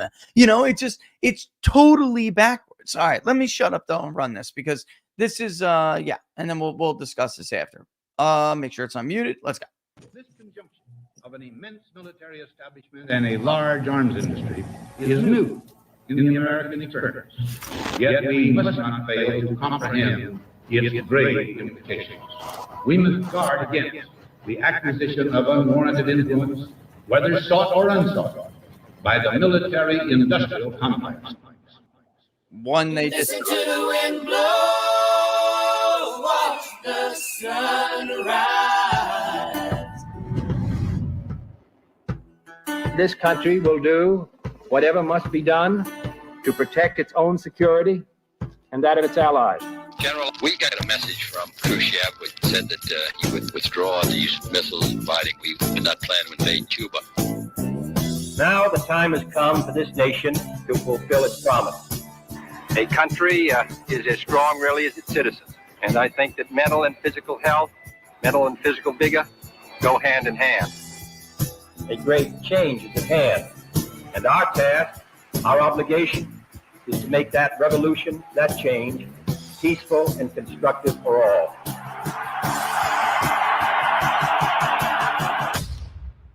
Run in the shadows, damn your love, damn your lies. President Kennedy has been assassinated. And if you don't love me now, you will never love me again. The time for debate is over. The time has come to unite. We are a strong and we are a courageous people. I am announcing today my candidacy for the presidency of the United States. I do not run to oppose any man, but to oppose new policies. Policies to end the bloodshed in Vietnam. Policies to close the gaps that now exist between black and white, between rich and poor. I run for the presidency because I want the Democratic Party and the United States of America to stand for hope instead of despair. My thanks to all of you, and now it's on to Chicago, and let's win there. Senator Kennedy has been shot. Is that possible? Break the silence, damn the dark, damn the light. if you're going to do anything important with your life, there's going to be a hero's journey where you go through the valley of death. You feel you're completely alone. When my uncle was president, everybody was talking about Camelot. And I ended up reading a book about Camelot called The Once and Future King. It gave me the capacity to process pain in a different way. The trick to life is to not have expectations, but just to know what your duty is and to do it. You become relentless. Nobody can defeat you. Tonight, I'm very pleased to welcome Robert F. Kennedy Jr. Don't you want healthy children? And don't you want the chemicals out of our food? And don't you want a president that's going to make America healthy again?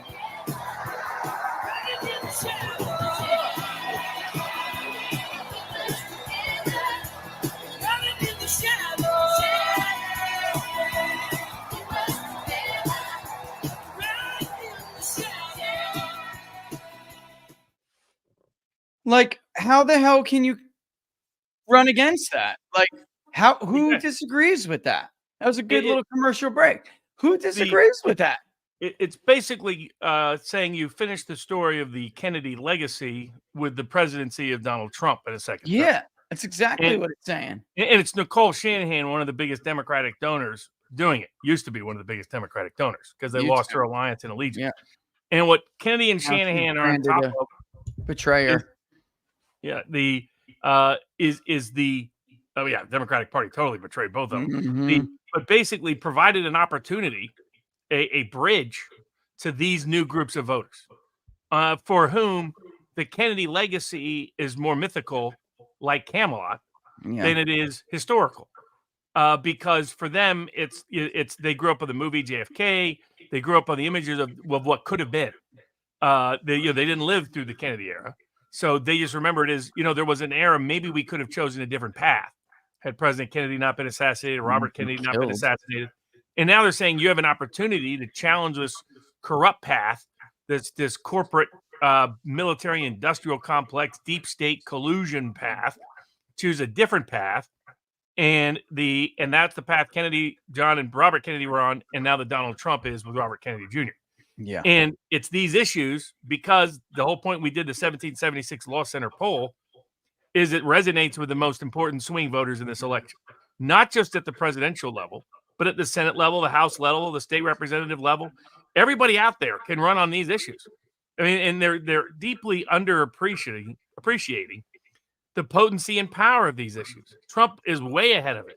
He's way ahead of it by embracing Robert Kennedy Jr. He's way ahead on medical freedom and food freedom. And he was way ahead of it by embracing crypto. I mean, think about it. Why did DeSantis embrace crypto? I mean, this was that would have been one of the easiest issues for him to because he was advised by Jeff Rowe. That's fine. Exactly. That's exactly right. When you're corporate controlled, when you're donor captured, you can't do this. Yeah. And all these Senate candidates and House candidates, you've raised what money you're going to raise. At this point, don't worry about that. Don't make the mistake of these guys that, well, at least I raised a lot of money. I might have lost again, but at least I raised a lot of money. That's not going to do anything for you. Find the issues that break out, that distinguish you from an establishment Republican in the public mind. And Trump is blazing the path on these issues. Embrace the Kennedy-related issues. Embrace a more moderate position. Let's stop criminalizing pot and obsessing with federal criminalization of pot. It didn't work as a policy anyway. Even if you don't believe it should be accessible, all it did is backfire and create lots of money for gangs. That created a lot of collateral violence. So and come up with a different, let's have abortion be a state issue and a local issue, not a federal issue. Like you promised it would be. Like you promised it would be. No, if you're pro-life, you're an idiot to want this issue to be decided at the federal level, because then it's going to be pro-choice mandated across the country. I mean, that's just net losing. I mean, I understand you can have a purist position. Don't be a tactical incompetent that leads to more death. Yeah. And so these are winners. So there's food freedom, political freedom, financial freedom, medical freedom, these issues surrounding a moderate position on either pot or making abortion a state issue. These are ways you can distinguish yourself. I mean, one of the good things Trump did, that they are damaging Social Security and Medicare by all these illegals. They're increasing crime by all the illegals. They're costing money at the local level with all the illegals. They want to impose a national wealth tax. So there's ways you can tie in illegal immigration to a range of issues on a populist perspective. So if these Senate candidates, House candidates, other candidates for office, state attorney general in Pennsylvania is up. Well, I mean, that's someone who could run on opposing that if he's attorney general, he's not going to run around trying to put small farmers out of business like the current attorney general of Pennsylvania is doing, right? But, a lot of these guys, you can't even get them on the phone. But, I got to talk to a big donor, so the big donor gets me on the phone with. I was just going to say, though, they're like, oh, we raised all this money, but who did they raise that money from? The people who really would be hurt by this. They are those people. I mean, you got to be like Trump. Trump can take a bunch of money from somebody, and he's like, I didn't promise you anything for that. Exactly. You get into my office. I don't get into yours. And Trump will just go whenever he knows is politically smart. And because he wants to win, because he can make the most difference if he wins. Yeah. And so, but he's figured it out. I mean, he's once again ahead of the curve. And so these House candidates, Senate candidates, other candidates for state office, these are winners. Embrace them. If you embrace them, you're going to win. Disproportionately, you're going to overachieve these expectations. So, we can do the election betting odds, and I'll go through what my Senate projections would be on the odds if I was the odds maker. Yeah, you want me to pull up what they got going on right now? Like, you want predicted or something? Let's look at I think it's electionbettingodds.com. It's like a John Stossel site. Yep. Look that up. It aggregates all the different betting information from all the different places. Yeah, that's the one I think Real Clear Politics uses. Maxim Law, John Stossel. That's right. It. Yep, there we go. Yep, here we go. Boom. Yeah, because, and just let me say real quick before we move on here. I mean, those are the people that are going to change the electorate. Those are the people on that a go-forward basis. Yeah, they're not even going to determine this and election. again, period, not just this one. Yeah, you're right. So get on top of it. There's a reason what Trump is signaling on these issues about pot, abortion, about food freedom, medical freedom, about make America healthy again, about big ag, big pharma, big tech, about dealing with political censorship. I mean, thanks to Mike Lee, there should be much more Republican candidates condemning Macron for arresting Telegram. The more out there outrage that they're threatening to arrest Elon Musk in Brazil and shutting down an American business in Brazil. That these are easy winners. And these people snoozing, and that's why they're losing. And so, if they'll be sharp and they'll be smart, they can be ahead. They shouldn't be able to, if Republicans were smart too, they could take this map in November and not give it back for a very long time. I mean, it's not just the electorate that you'd be changing. Well, I mean, let me say this. I was saying it backwards. It's not just that the maps are going to be good for you for a while. It's like, if you did this, oh my God. You may notice, by the way, that the entire presidential election map, before we go to the Senate, the reason Trump is up is because of Pennsylvania. That's hinging on Pennsylvania. It truly is the Keystone State. All right. Now we go to the Senate map. And what do you see? It's blue. It's blue. That's it. Enough said. Go ahead, Robert. I'll shut up and let them marinate on the map while you do it. Yeah, I think you can hover over, like Pennsylvania will give you the exact odds they have for each of those states. There it is. So they have Pennsylvania as only a 14.5% chance of being Republican. I would put the odds of that at least double that of being Republican. Yeah, now, I think 30%. If he runs a smart campaign, then he can win. Because I went through some recent data, and the Harris-Biden problems and issues with Shapiro's governance, like all these attacks on farmers for as just one illustration of that, there have been other issues too, are such, and the Commonwealth Court and other courts overturning elections and overturning legislation by changing election rules, that's not playing well in the state. And you aggregate that together, Bob Casey's unusually weak for an incumbent. I mean, a lot of the polls, and remember, the average Pennsylvania poll overstates a Democrat performance by between 5 and 7 points in a presidential year cycle, particularly last two ones, 2016, 2020. Just awful. Exactly. And what's Casey leading by in a lot of these polls? 5 to 7 points. So what that means is McCormick has a real chance to pull the upset. And the only key, if he would embrace one of these smart issues that distinguishes him on the populist side, I would say he should be actually at least that he has a 50-50 chance of flipping it. No, in this election cycle, this should be 50-50, especially since Trump is the favorite. He's a slight favorite in these, but he's a favorite. I mean, even in my, I'm talking about even in my mind, not just the election betting, where I am on this thing, Trump has been the favorite, and it's very difficult, despite the polls, for Kamala to get herself out from underneath the Biden shadow, no matter what. Gerald Ford actually went into the election with some pretty decent numbers too. They thought he was going to survive. He did not, right? So, it's just, you are part of the team, and it's so hard to separate yourself. Kamala has been very unpopular for a very long time. So he should have these coattails in an era where there is no ticket splitting. Again, I really can't stress this enough.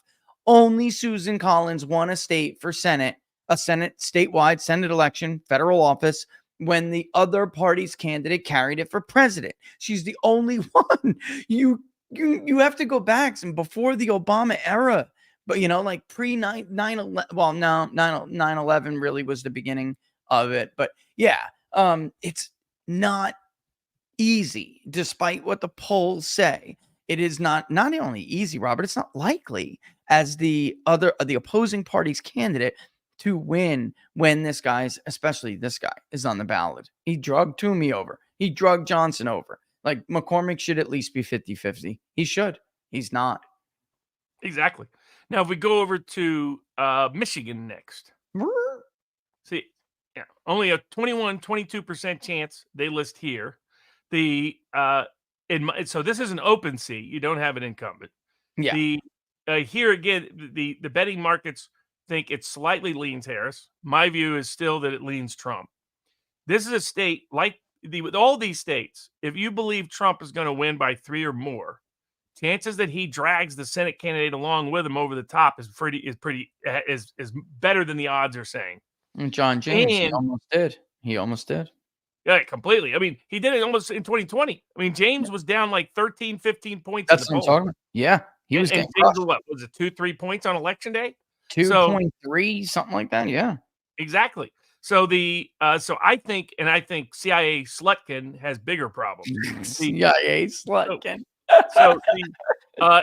That's where, Mike Rogers unfortunately has his own ties there. But yeah, he does. That's the problem. But that's that's the kind of language I would run on.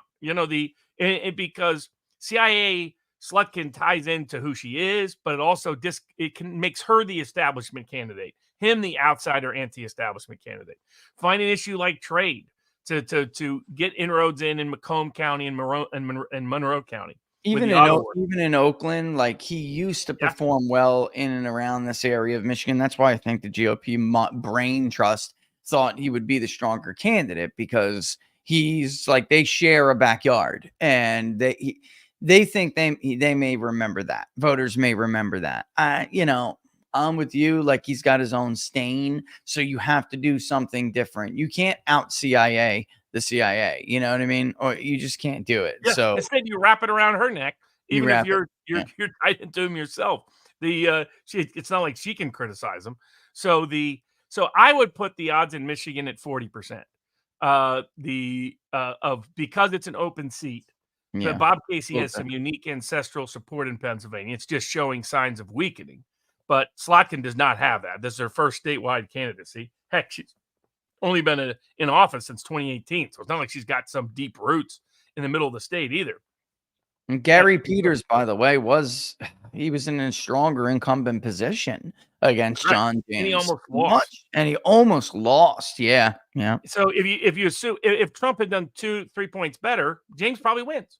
Yeah. So using that same logic, I think the odds should be 40%, not 20% there in Michigan. Now we go over to MRA has Trump up 1, by the way. He just came out yesterday.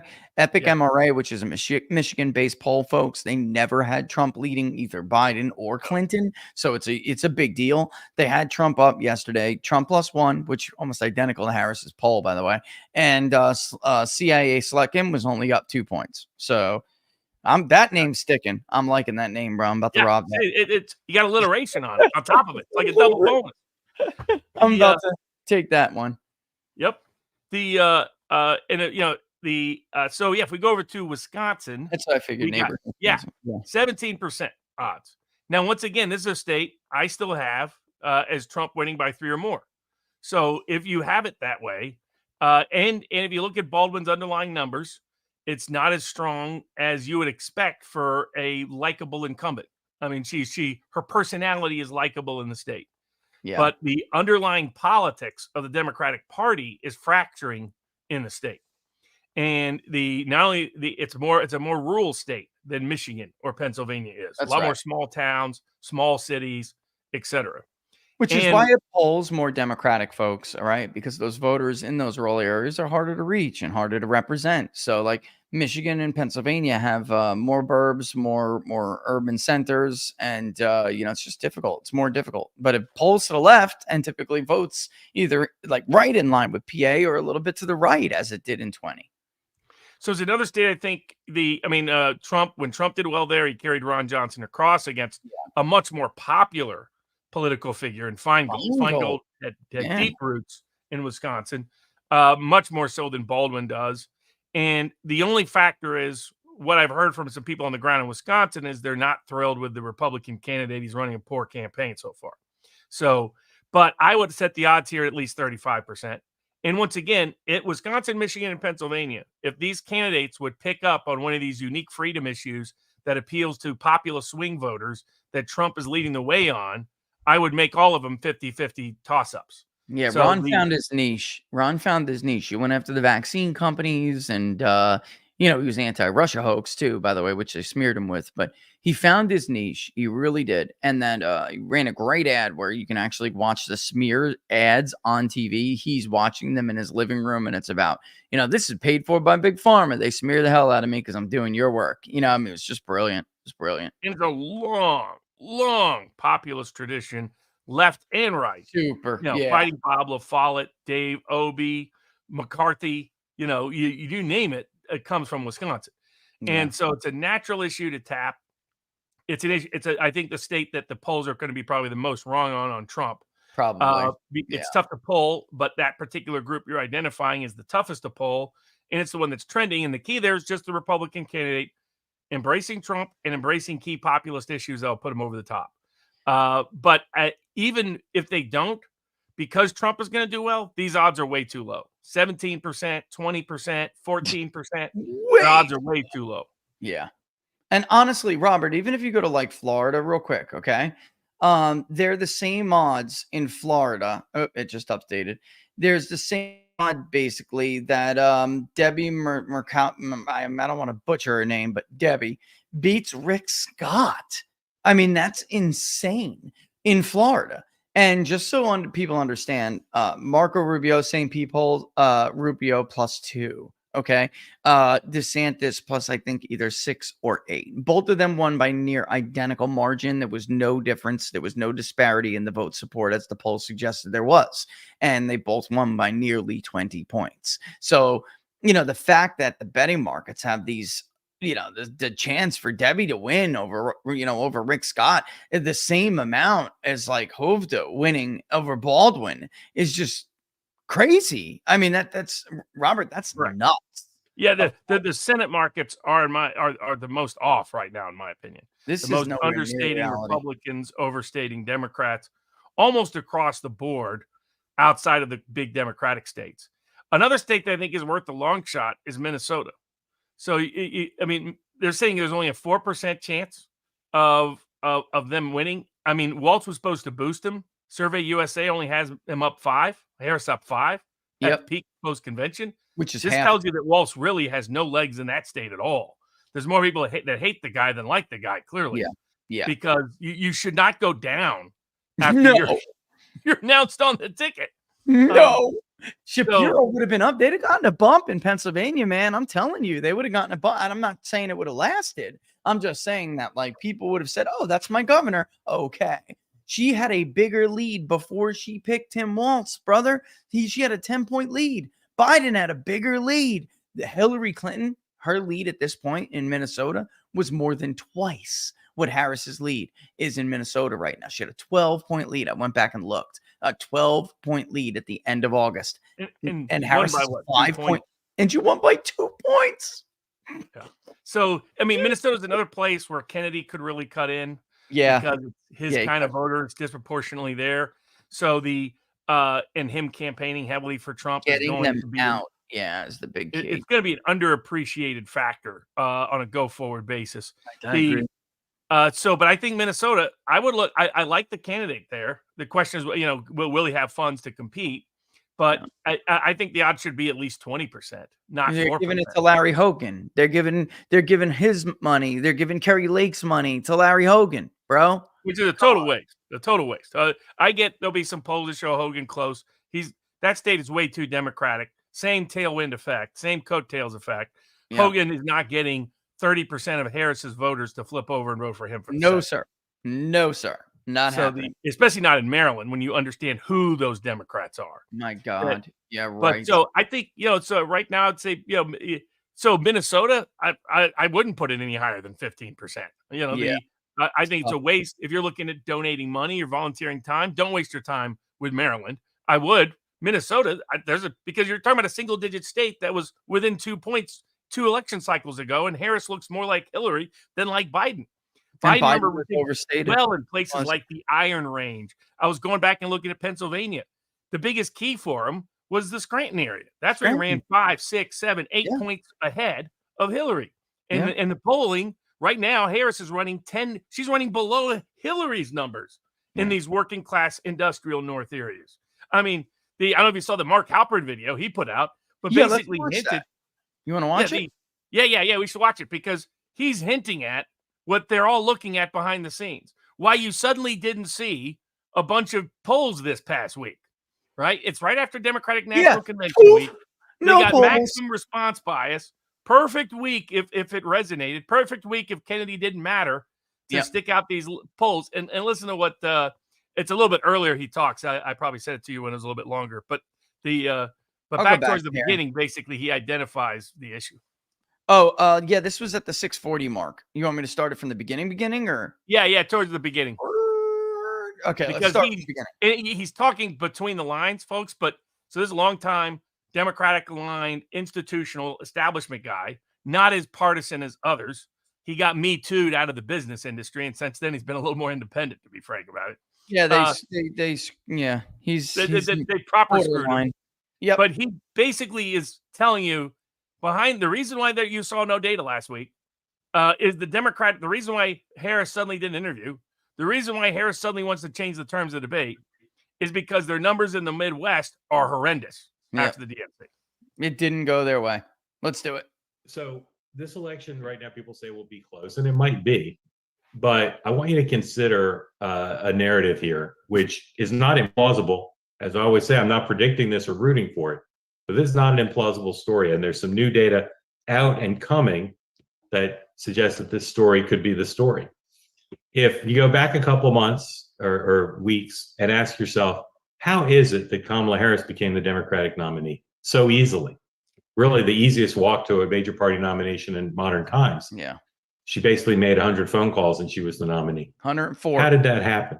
It's particularly curious because if you'd gone back a few weeks before that, many of the people who played a big role in anointing her as the nominee would have said, well, if we get rid of Joe Biden, we can't possibly let Kamala Harris be the nominee because she can't beat Donald Trump. She can't win a general election. And yet those people and others stood aside, at least publicly, and made her the nominee. Now, why did that seem like a bad choice for some? Besides the fact of her history of, as vice president and as a presidential candidate, not being particularly good at managing her staff, not being particularly good under pressure, not being particularly good at taking tough positions and sticking with them. I got to just stop right here, Robert, and just say, all right, real quick, because we can't let this just go. All right. Nobody believes this new image, this new vision they picked of Kamala Harris in this world.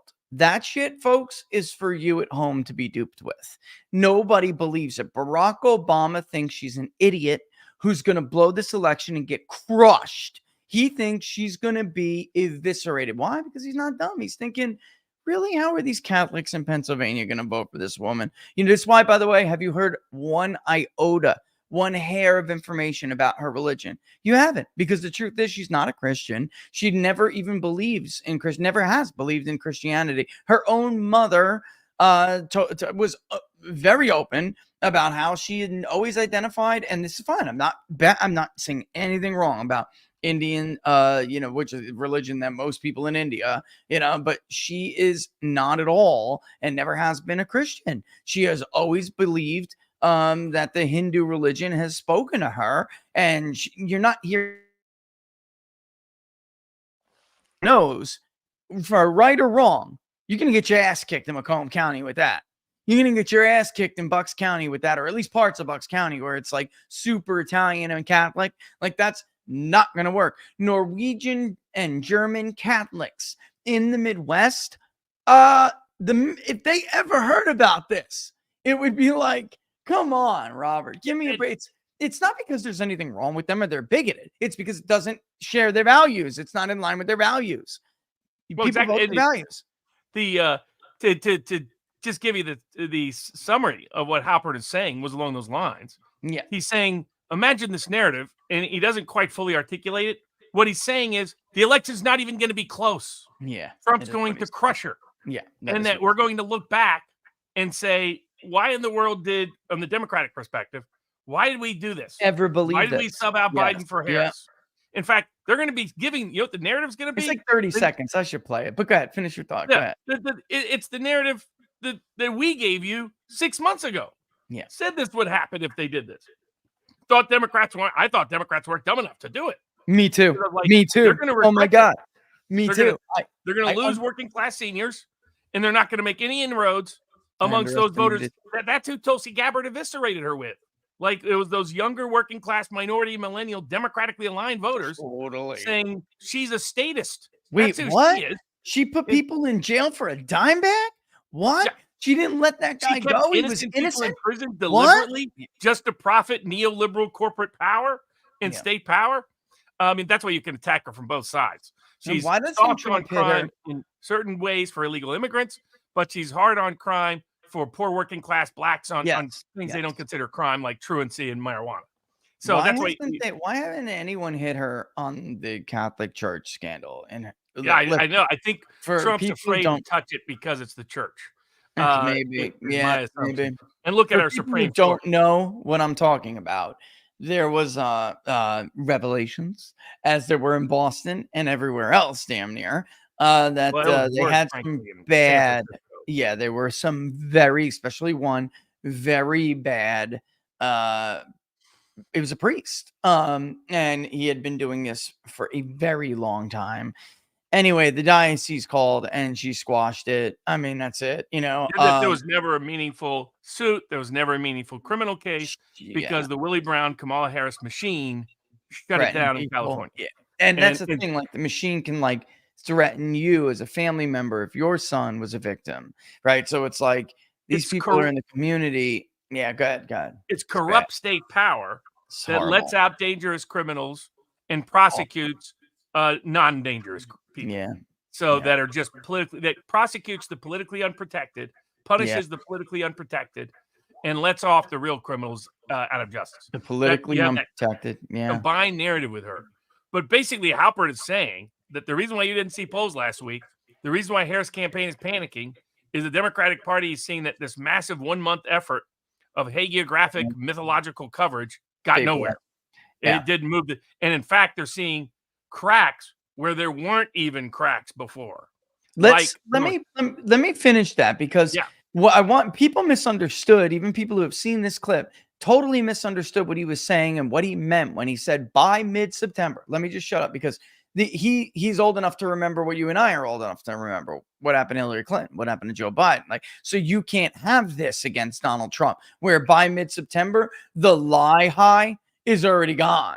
You have to bullshit people and hope that lasts with Trump for but if you find yourself slipping in September, oh my God, you're done. You're done, because he's going to have all of the later October and the last couple of weeks of October where he's usually surging to keep up and then inch you out at the end. You're going to have that where you're already neck and neck, where he is already slightly ahead by mid-September, means you'll be crushed come November. Crushed. What? Listen, it's like a mediocre runner who starts strong. Yeah. Up against someone who finishes strong. And what he's telling you is they're not even going to be ahead midway through the race. Yes, right. Here, let's just, because people totally misconstrue what he was saying, man. Being particularly good at explaining herself. Why did she become the nominee? No one's really reported it. I think I have in my head, in my reporter's notebook, as good an understanding as any journalist does. But there's a lot to that story.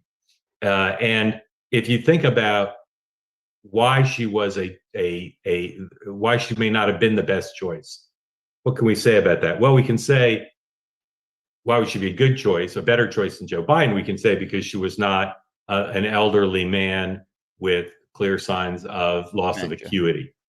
But what can we also say about her? We can say all the things I said about her record on the national stage. Yeah. We can also say that she's part of the Biden-Harris administration. Of all the people they could have chosen, with the exception maybe of Buttigieg, or all the people who could have emerged as the nominee, she's the only one who carries the burden of the Biden-Harris record, which on many scores is not very popular with the American people. At the time she emerged as the de facto nominee, within hours, many people in Trump world were celebrating, and they said anybody else would be a new choice, a clear break from the record. Yeah, she's the only one who wouldn't be, and they claimed at the time to be pleased with that. Clearly, she's going to pick up voters who are unhappy with Joe Biden because of his acuity or his age or just the sameness. Clearly, we've seen evidence, and it makes logical sense. It should pick up support from members of the coalition of the ascendant, younger voters, non-white voters, young female voters generally. But let's look at the other deficits potentially that she'd have, obscured by weeks of the most favorable and unbalanced press coverage in the history of modern presidential political campaign coverage. Let's look at some of the deficits she has. First of all, again, just being honest and real about America, she's a young woman of color with no big credentials on national security. Somebody can Google how many women of color have been elected statewide in Pennsylvania. Those are potentially pretty big deficits, along with all the other things I said before. And so here's what I'm here to tell you, that there's some public polling already, there's more coming, and there's some private polling that suggests that nationally in the battleground states, she's not ahead. She might be ahead on paper, but well within the margin of error. And there's some battleground states now where I think Donald Trump's on this trajectory is going to be ahead. And it may be, regardless of what happens in the interview and regardless what happens in the debate, it may be that by the middle of September, when things have calmed down, when the Trump campaign have had time to prey on some of the weaknesses that I suggested, that he's ahead in all the Sun Belt states and ahead in Pennsylvania and competitive in Michigan and Wisconsin, which would be roughly where Joe Biden was before the debate, with a single path to 270 electoral votes. That's enough with a single path to two. Right, because I know it went on, folks. She's going to be worse than Biden. The reason for replacing her is, in fact, already showing up as that it was a mistake. It's what we said was going to happen. You don't have to. Yeah, go ahead. We'll wrap up the Senate in a second. Arizona, Nevada, the other two I was going to take a look at in terms of the betting odds markets. But what you're seeing is even Mark Halperin, a democratically aligned institutional guy, the guy who used to write all the presidential campaign books with that fake Hunter Thompson guy, the guy who pretended he was like Hunter Thompson. Hunter Thompson. What's that guy's name again? That's on MSNBC. That pretends to be Hunter Thompson. It used to be Mark Halperin's partner. Maybe somebody in the chat. Oh, yeah, and he was at the show I was just talking about. He was at the circus. If that guy, if that guy had shown up on Hunter Thompson's property, Hunter Thompson would have shot him. I mean, that's about that guy that's Hunter Thompson look-alike. Give me a break. What the hell is his name? Oh my God! Yeah, he was on he did the circus with him too. Yes, which exactly. Hunter Thompson was saying, Fed. I mean, that's what Hunter Thompson treated that guy. But this is who Halperin is, and Halperin's telling you where his sources? His sources are deep Democratic sources.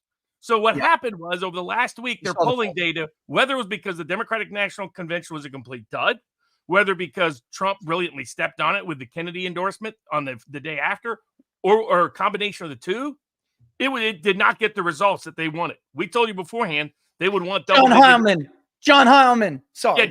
Yeah, that's the guy. That's the fake Hunter Jeez. Thompson guy. Runs around, pretends he's like Hunter Thompson. Like I said, Hunter Thompson would have shot him on sight. But Halper, that's his sources, and deep Democratic Party sources. They're saying their data didn't improve at all, and then in fact it's regressing, it's receding. And so when he says at the beginning of that video, what about a narrative in which this election is not close? He doesn't mean not close because Harris is going to walk away with it. Yeah. He means not close because Trump walks away with it. Russia. So he's confirming the same information that we've been giving you. Yeah. And this is, I want to just address what he said about Pennsylvania. It's not a dig. He's not saying like anyone's like racist or anything like that. It's just a matter of truth here, folks. And, we had the Brady effect and all these other things. That's a little bit different. She is not, like Barack Obama was something different. At least he pretended to be, one of the guys like you, he acted as if he went to a normal Christian church, and it doesn't matter. It's not just Christianity. It's like, I honestly think, even Josh Shapiro aligns with people's values in Pennsylvania. Look, they elected a Jewish man. It's just that she's not that. She's not that same, middle of the road, middle American. Like, she's not even, Robert, you brought this up in the very first episode when they did the switcheroo. She's not really American. In quotes, she was raised in Canada, right? And what he's saying is, identity politics will sell in California. Yes, identity politics has no history of selling in Pennsylvania. Never. You can win despite whatever your race or religion is, but you're not going to win because of what your race or religion is. Yeah. And that's the problem. So Arlen Specter could be senator for a long time, etc. It could keep sending as the Democratic, but there's a reason why Hillary Clinton made her comeback in the 2008 primaries in Pennsylvania. Yeah. Again, and that's where Obama slipped up and made his holding on to their guns, holding all that statement about Pennsylvania. It's James Carville's legendary statement. Pennsylvania got Pittsburgh and Philly, and in between the whole state of Alabama. And so culturally, he's like, what he's getting is inside polling data, which is saying that she is falling through the floor in Pennsylvania. Yeah. And truth is, their polling data just isn't picking it up in Wisconsin and Michigan, because I think the exact same thing is happening, probably worse in Wisconsin. And Wisconsin is notorious for being difficult to poll and survey. And so but you have Halperin confirming this. And that's why if you look at those Senate election odds in Wisconsin, Michigan, and Pennsylvania, they're way too low given how this race is progressing at the presidential level. Yeah, Robert, I got to tell you, I just don't buy this idea. Like, we always see these maps every year. I don't buy the idea that, Dukakis was different. That was just, when Herbert Walker Bush and Dukakis, that dynamic was different. So I actually understand in that election why Wisconsin went for Dukakis.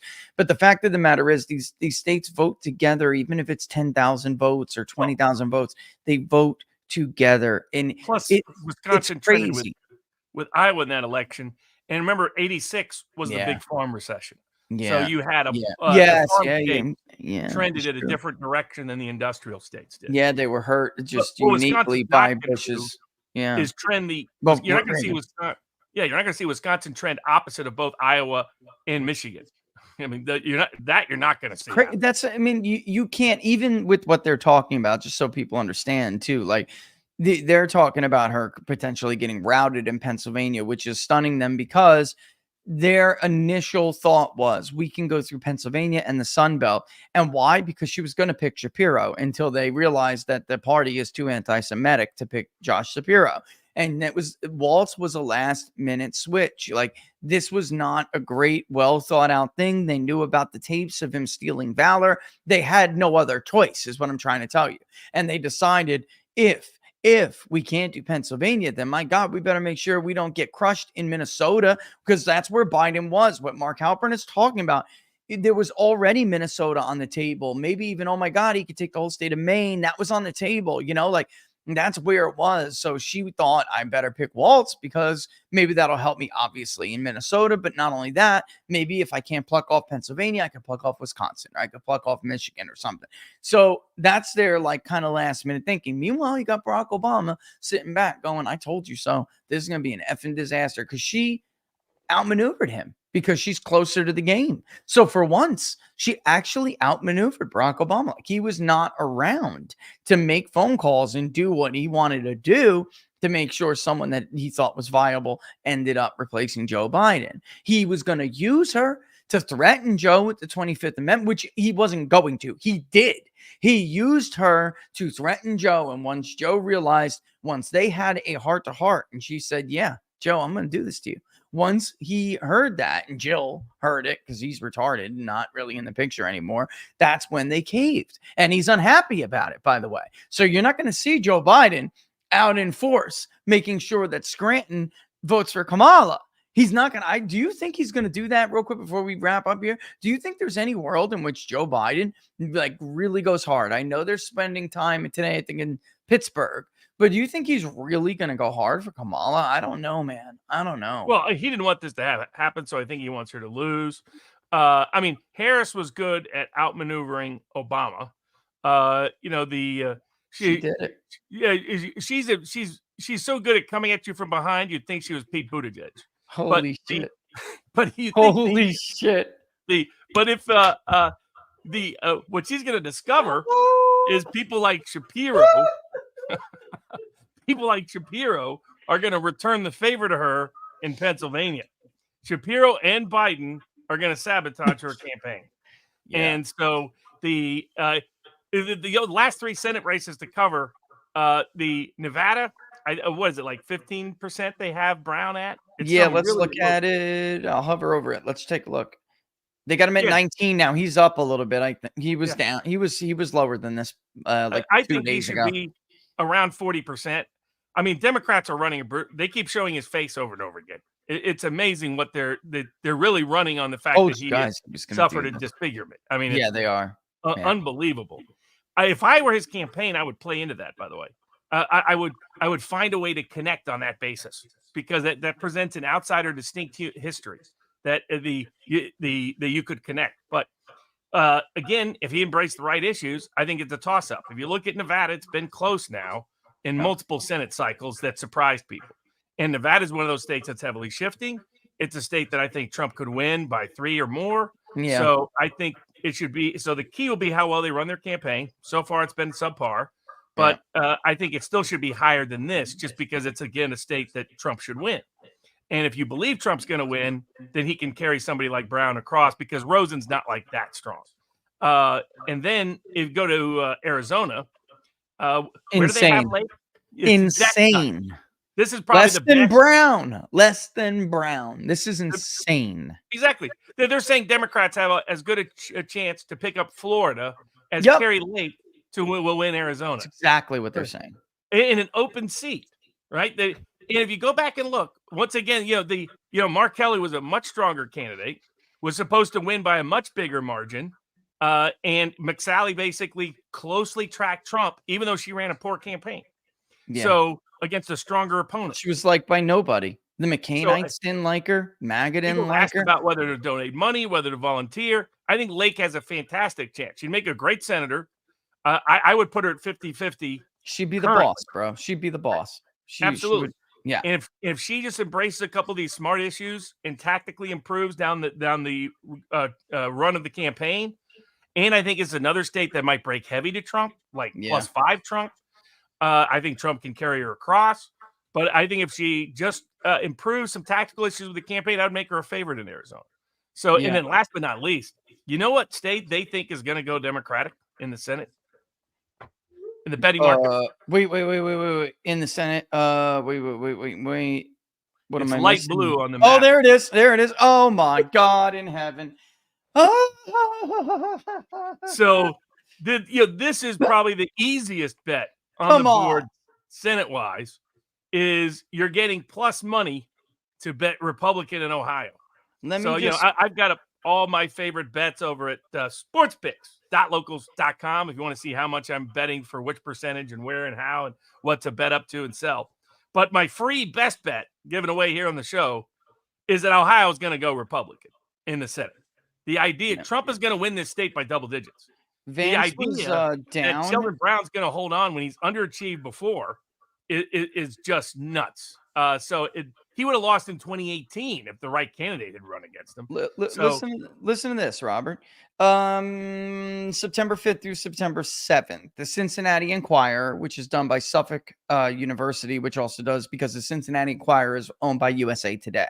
So they're using the same pollster, Suffolk University, Ryan +1. Okay. Marist tie.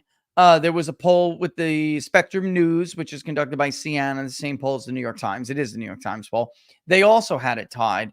And then they also had it Ryan +3. And there were some polls out there. Trafalgar had Vance +3. We were Vance +6. Nailed it, by the way. And I remember JD messaged me and he's like, am I crazy? I mean, is this bullshit? I mean, is this like propaganda? And I'm like, you know what, JD, I've had it like with this nonsense, because I remember the Marist poll showing like Ryan up by like 5 or something. And I'm like, you know what? I've had it. I'm going to pull it. I'll pull it, JD, because I also wanted to know if there was going to be a big Midwest miss. All right. So I know I'm very confident in my capabilities in Ohio. So I pulled it. And I did 3 and locals, you know this. And I'm not going to lie, I went right to JD with it. I was like, this is what we got, dude. Let me show you, right? Anyway, I was like, here's the 3 electorates that are possible. One is a Sherrod Brown electorate, which is very favorable to Democrats because, you know, it was that year. Here's a 2020 kind of turnout, even if it's smaller, you know, demographically similar. And then here's one where it's like relatively low turnout, you know, but it's my consensus. And this is what I think is going to happen. The closest we could get Tim Ryan was 4 points in a very favorable environment. In fact, we had 6, Vance +6, and he won by 6. And just so people know, I'm not bullshitting here. I'm going to go back to my messages, which thank God linked to the computer. I'm going to scroll all the way back. Here's November 9th, 2022. I'm trying to find the actual and there it is. Okay. Perfect. All right. Here's the one where it was like actually I was wrong. It wasn't Ryan Vance +4. The good electorate for Democrats was actually Vance +5, but it was like 4.7. So here it is. All right. And right there, as you can see, it says Ryan favorable electorate. And I had it Vance 4.7. In the electorate that was more favorable to JD, it was, you know, I mean, almost perfect, you know, +6. So the truth is they can't pull this race, Robert. They cannot pull this race. They just they simply cannot pull Ohio. They just can't do it. And it's the best, in my view, the easiest bet where you're getting double your money back is for the Republicans to win the Ohio Senate seat. And so the last but not least, in terms of the White House, the presidential election, I haven't changed anything from last week's projections. Still the identical projection. So you can go back and watch last week's show.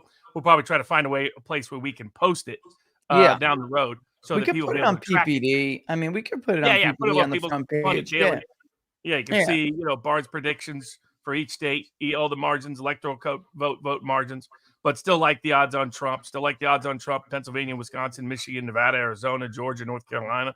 I like them to beat the expected margin of victory in places like Florida and Texas, Ohio and Iowa. And then at the House, you see that last component.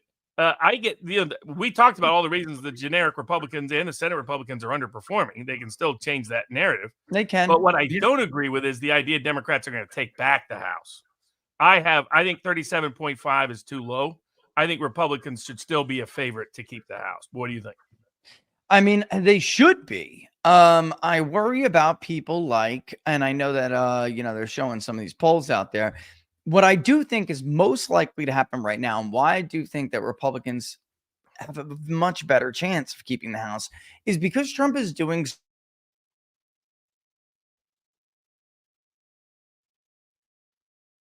in New York and New Jersey for a wedding, and I'm rolling through all these old neighborhoods everywhere from like Silver or Pearl River, which is bougie, to like Paramus, you know, and you can see where the old Democratic ancestral voting behavior is still the same. And you got these big, it was crazy, Robert, I couldn't believe it, big Trump or bust signs on their lawns, you know, like, and I'm like, holy shit, I came up with Trump or bust. That's nuts. Anyway, it was funny to look at it because, of course, I coined that phrase. And next to it on many of these lawns with the Democratic candidate. So they're not going to get them all. However, it is possible Trump runs so well in some of these, and we saw some of this in 22, where, you know, it was a good candidate like Lee Zeldin, and Trump was doing better in those polls than Lee Zeldin even was, by the way, in some of those areas.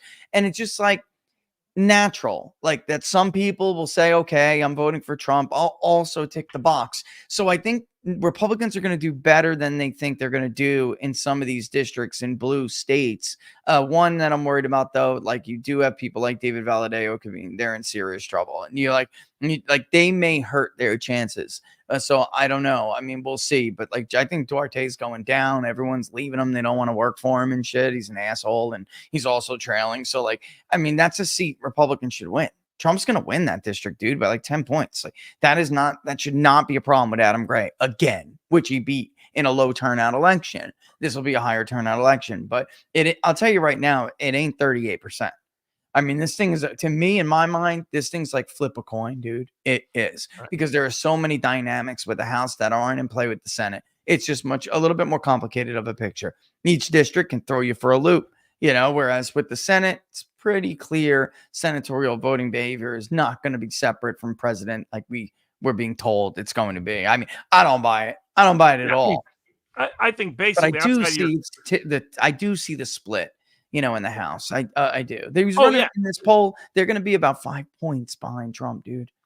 That's and that's where they need to catch up to that. Some of that will happen naturally because of how undecided voters voted. And it is a bigger undecided vote. It is. Yeah.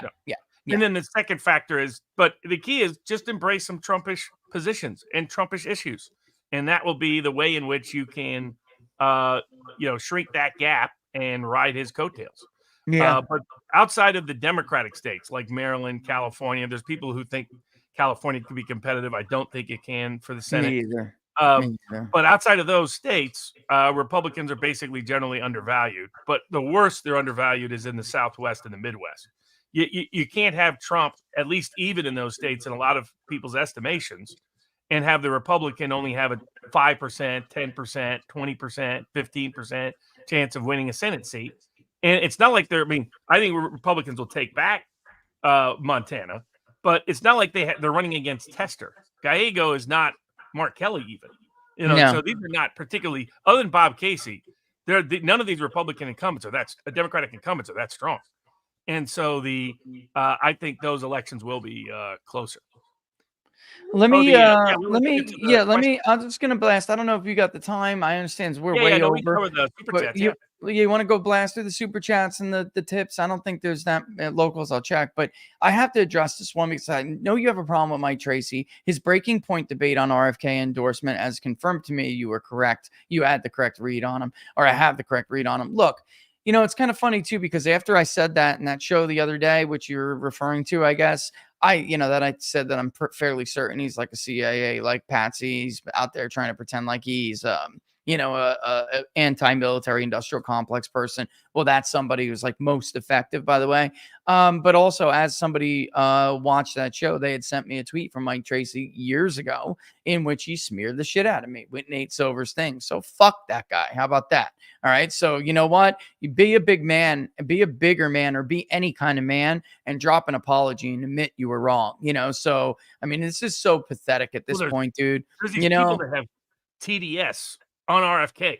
You know, you run into these people that supposedly are lying to that side of the aisle, but they just how could you be? Let's be honest. It's the same thing as the DeSantis people who are going on and on about the pro-life movement and how Trump is betraying the dude. Then go and vote for Harris. All right. How could you be what he purports to be? And then to pull the crap he's pulling, bro, there's the dark side and there's Jedi side, bro. That's it. All right. Cut the shit with I'm going to run through the middle. There's no middle. The middle's gone. It's either you pick the right side or you pick the wrong side. You either, bitch, moan, and groan. That's why I'm telling you, I think he's a spook. I do. I could be wrong. I'm not saying that.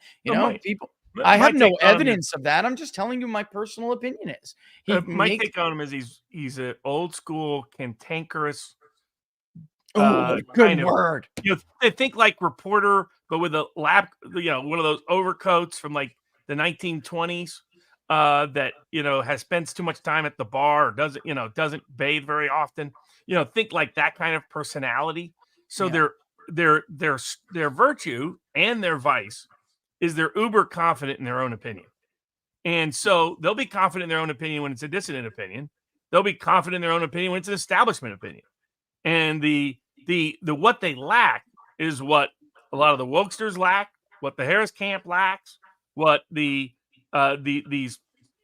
pro-life purists lack, what Matt Walsh on food lacks. They lack self-reflection. They lack humility and introspection. self-reflection. And I think it's like, Trump says it in a humorous way. He says, I'm one of the most humble people I know.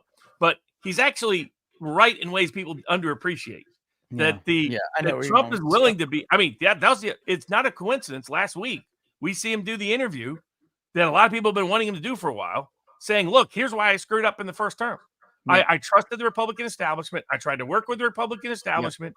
I didn't know anybody in Washington, and I got rolled by a lot of these people. And I'm not doing it again. I'm changing next. I mean, basically, it sounded like Huey Long. As Huey Long once said, when I first came down to Baton Rouge, I tried to work with him. Now I just try to dynamite him. And that's how Trump has to approach it. And so we'll see how it goes. But yeah, we can cover the rest of the super chats.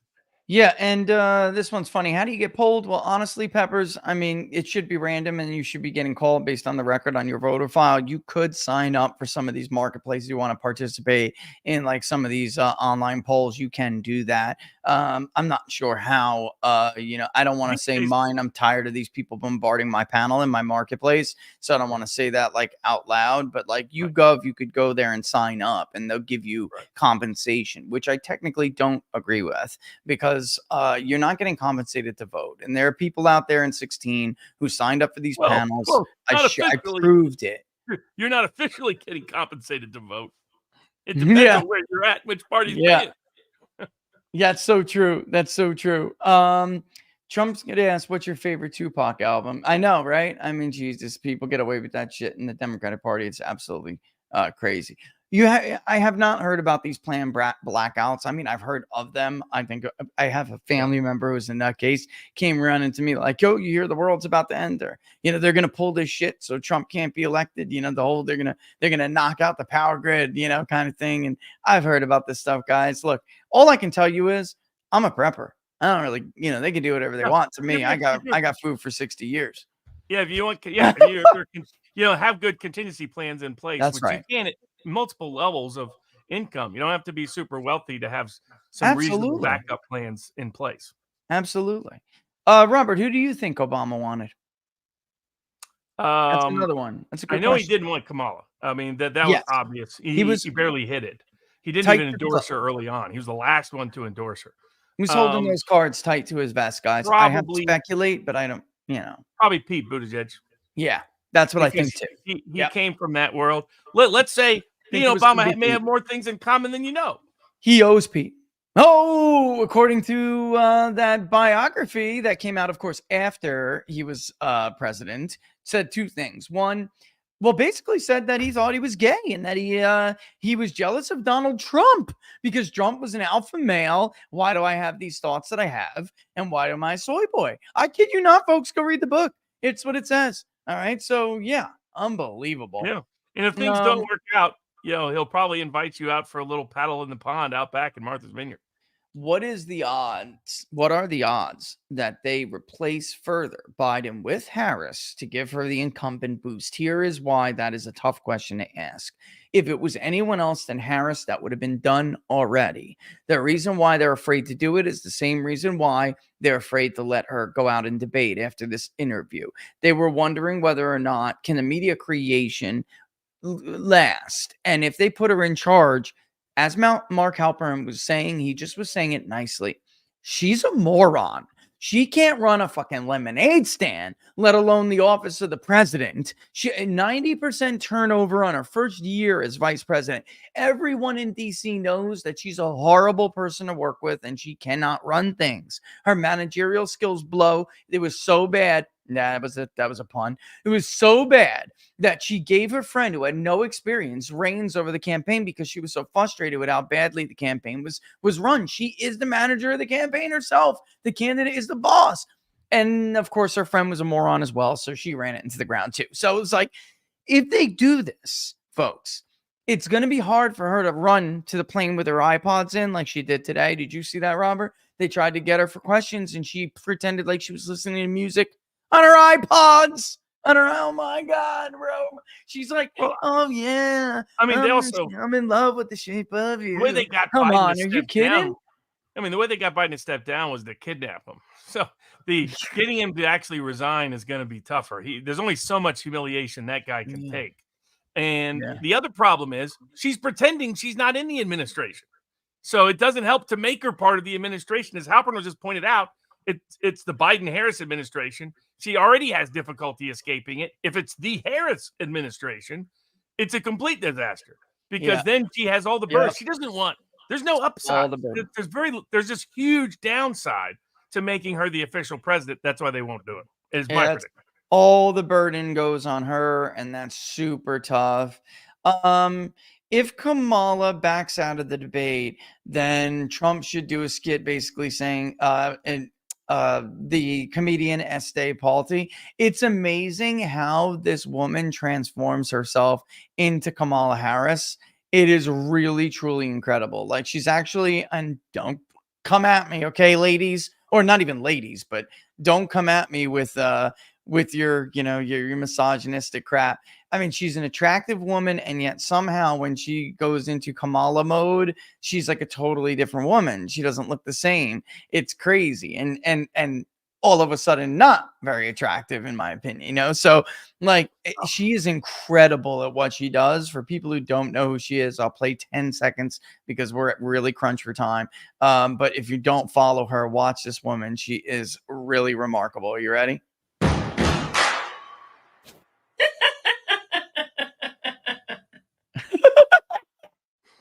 I mean, dude, if you listen to her do her skits, I can't tell the difference at all. The laugh is perfect. Her voice.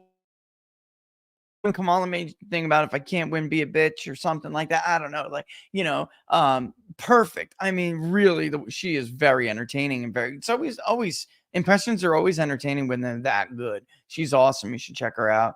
And then here's something about the pro-lifers. I can't understand abolitionists, but ridiculous to see pro-lifers counter signal Trump when it's pro-lifers are struck down a full abortion ban in many states.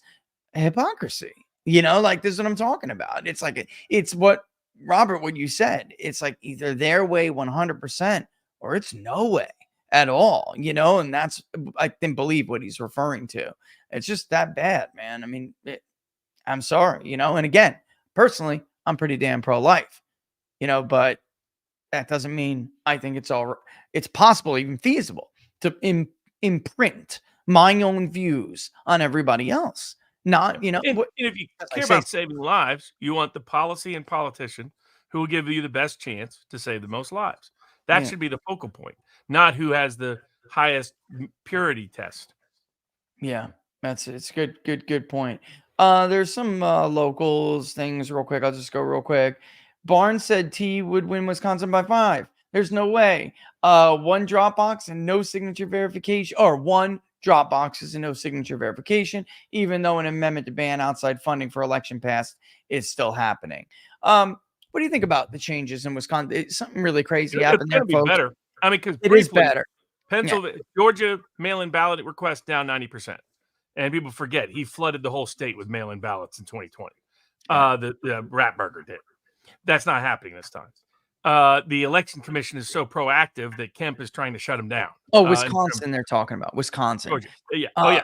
But so in Georgia, on Pennsylvania, mail-in ballot requests way down. In Wisconsin, but there's also the They have to count. They have to keep counting, and they can't count without the dates. Pennsylvania, actually, there's two big, very, very big victories in Pennsylvania if you care about election integrity. The envelope has to be there, and they can't count. They can't stop counting and then continuously count. I mean, they cannot stop counting and then come back 2 days later when they figure out what And they the need. requests are way down. Way So down. the number of ballots you can fraudulently feed into the system is just way down. We're down 40% in Pennsylvania, on pace to be down more, down 90% in Georgia. In Wisconsin, also down, and indefinitely confined is no longer is going to be as liberalized as it was in 2020 based on subsequent That's the Supreme big Court. key. That's how they did it, was the indefinitely confined status, folks. And then that's how they how- stacked and packed the ballot box. Yeah. So will some of that occur? Yes. Will it happen at the same scale it happened in 2020? No. And I am a newly elected GOP county chairman in Jefferson County, Pennsylvania. Congrats. I took was to get the unregistered voter file for my county from Rich. And now we're starting to target the large Amish population in my county. What specific issues do you think specifically motivate the Amish? We went over that. We did, for sure. Food freedom, medical freedom, political freedom, religious freedom, the freedom to be your lifestyle. That they want to take away homeschooling. They want to number one. Number two, that they want to deprive you of the right to decide for yourself whether to be vaccinated or your kid to be vaccinated. 3, the right for your farm to be able to produce food without having government permission involved, being able to sell it directly to the customer and the consumer, not having to be licensed or permitted for any activity. That the Democrats want to force everybody to have licenses and permits for everything, for traveling, for schooling, for farming, for carpentry work, for all of it. They want to take away your demand. They want to take away your demand. I mean, down deep, they want to wipe out the Amish. And so what I found to be successful is you communicate directly to the Amish on issues that matter to them. Republicans want to protect their lifestyle by protecting their right to farm, protecting the right to make their own choices concerning their kids, medical care, and education. And the Democrats want to take it away. Yeah, that's the bottom line right there. And then the last thing, and we'll boogie out of here. If Obama don't like her, why would they help her? Because Trump is. You got to remember, They only Trump helped her afterwards. Yeah, they helped her after. Obama was the very last person to celebrate her nomination. Yeah, So and no that fault tells you all divorce you in need to know. Florida. Why are they getting rid of no fault divorce in Florida? That's the last one. We'll have to end it there, guys, because it is super late. But I'm not aware of that. So he's basically. I'm not aware of that either. I mean, why are they trying to focus on the insurance issues and other issues in Florida if he wants to have a political future post his disastrous 2024 presidential primary challenge? Is my takeaway. But Florida, by the way, taking away alimony, looks like. University of North Florida confirmed what you had. They have Hispanics voting for Trump in Florida by double digits. I told you. And they have Harris only running about 50 to 60 points ahead amongst black voters in Florida. That's it. She's in deep trouble. Dude, there's no way. And that fake poll in Miami-Dade a couple of weeks ago, maybe it's not even fake, all right? It's just they don't know what they're doing. And we heard all of this in 2020, only it was an even bigger lead for Joe Biden. He was going to carry Pinellas by 17 points. You remember that? Instead, they were separated by like a couple hundred votes. I mean, and he did hold it, but they're not going to hold it this time. Pinellas is going to Trump. Hillsborough may go to Trump. Duval County's probably going back to Trump. And Miami-Dade just was a 1-point primary advantage for Democrats. Wait until the low prop Venezuelans and new arrivals get to vote for the first time. They're not primary voters. They did this in 2020. They didn't show up in the primary either. Yet on election day, they came out. Well, guess what? There's about 75,000 more of them. So, that is her. That's it. I'm telling you, Miami-Dade is going. Don't be surprised. Trump carries Miami-Dade. Don't. That's what I'm saying. Yep. All right, we can boogie on out of here. Tell people where to find you. I mean, it's right there, but I got to put this map up. We got to go over this map. But we'll do that later. Yeah, 2 things. One is continue to support the public polling project so we can get independent information about where these subgroups are voting. The Rust Belt polls, next poll to do. That gets into Norwegian. Wait till you see ethnicity. Wait till you see ethnicity on English this one, and Robert. Irish. Yeah, it's good. It's critical to really forecasting the rest of the election, get honest data. And if you want all of the betting picks, what bet to put on, how much to put on it, and all the betting markets, that's available at Sports Picks .locals.com. All right, all the best, brother. I'm going to leave with a clip that is a mimic of Kamala Harris and her new debate rules. Next week, what are the odds? Don't forget to watch Inside the Numbers on Wednesday, noon Eastern Standard Time. Okay? This reminded me of Kamala Harris. Okay? Because this is what she's doing. And then I'm on Benny Johnson earlier today, and he runs a back clip of what she did to Mike Pence during the debate. And I'm putting it all together in my head, and I'm thinking, oh my God, this is a South Park episode. Well, let this roll as we're going. They're going to hit me for a copyright for sure, but who gives a damn? See you on Wednesday. Enjoy. The controversy began in the small mountain town of South Park, where the local PTA is trying to ban the movie. With us tonight is the head of the PTA.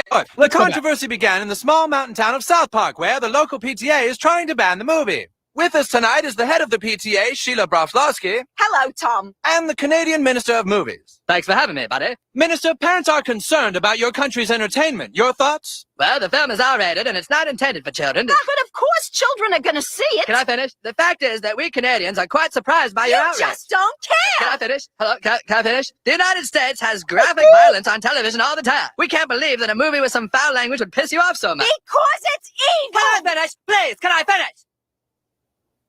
Okay, I'm finished.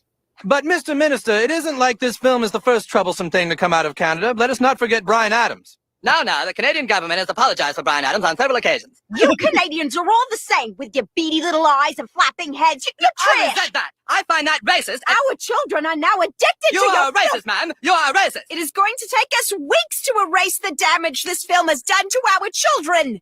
Oh my God, that is classic. All right, none but love for you folks. See you soon.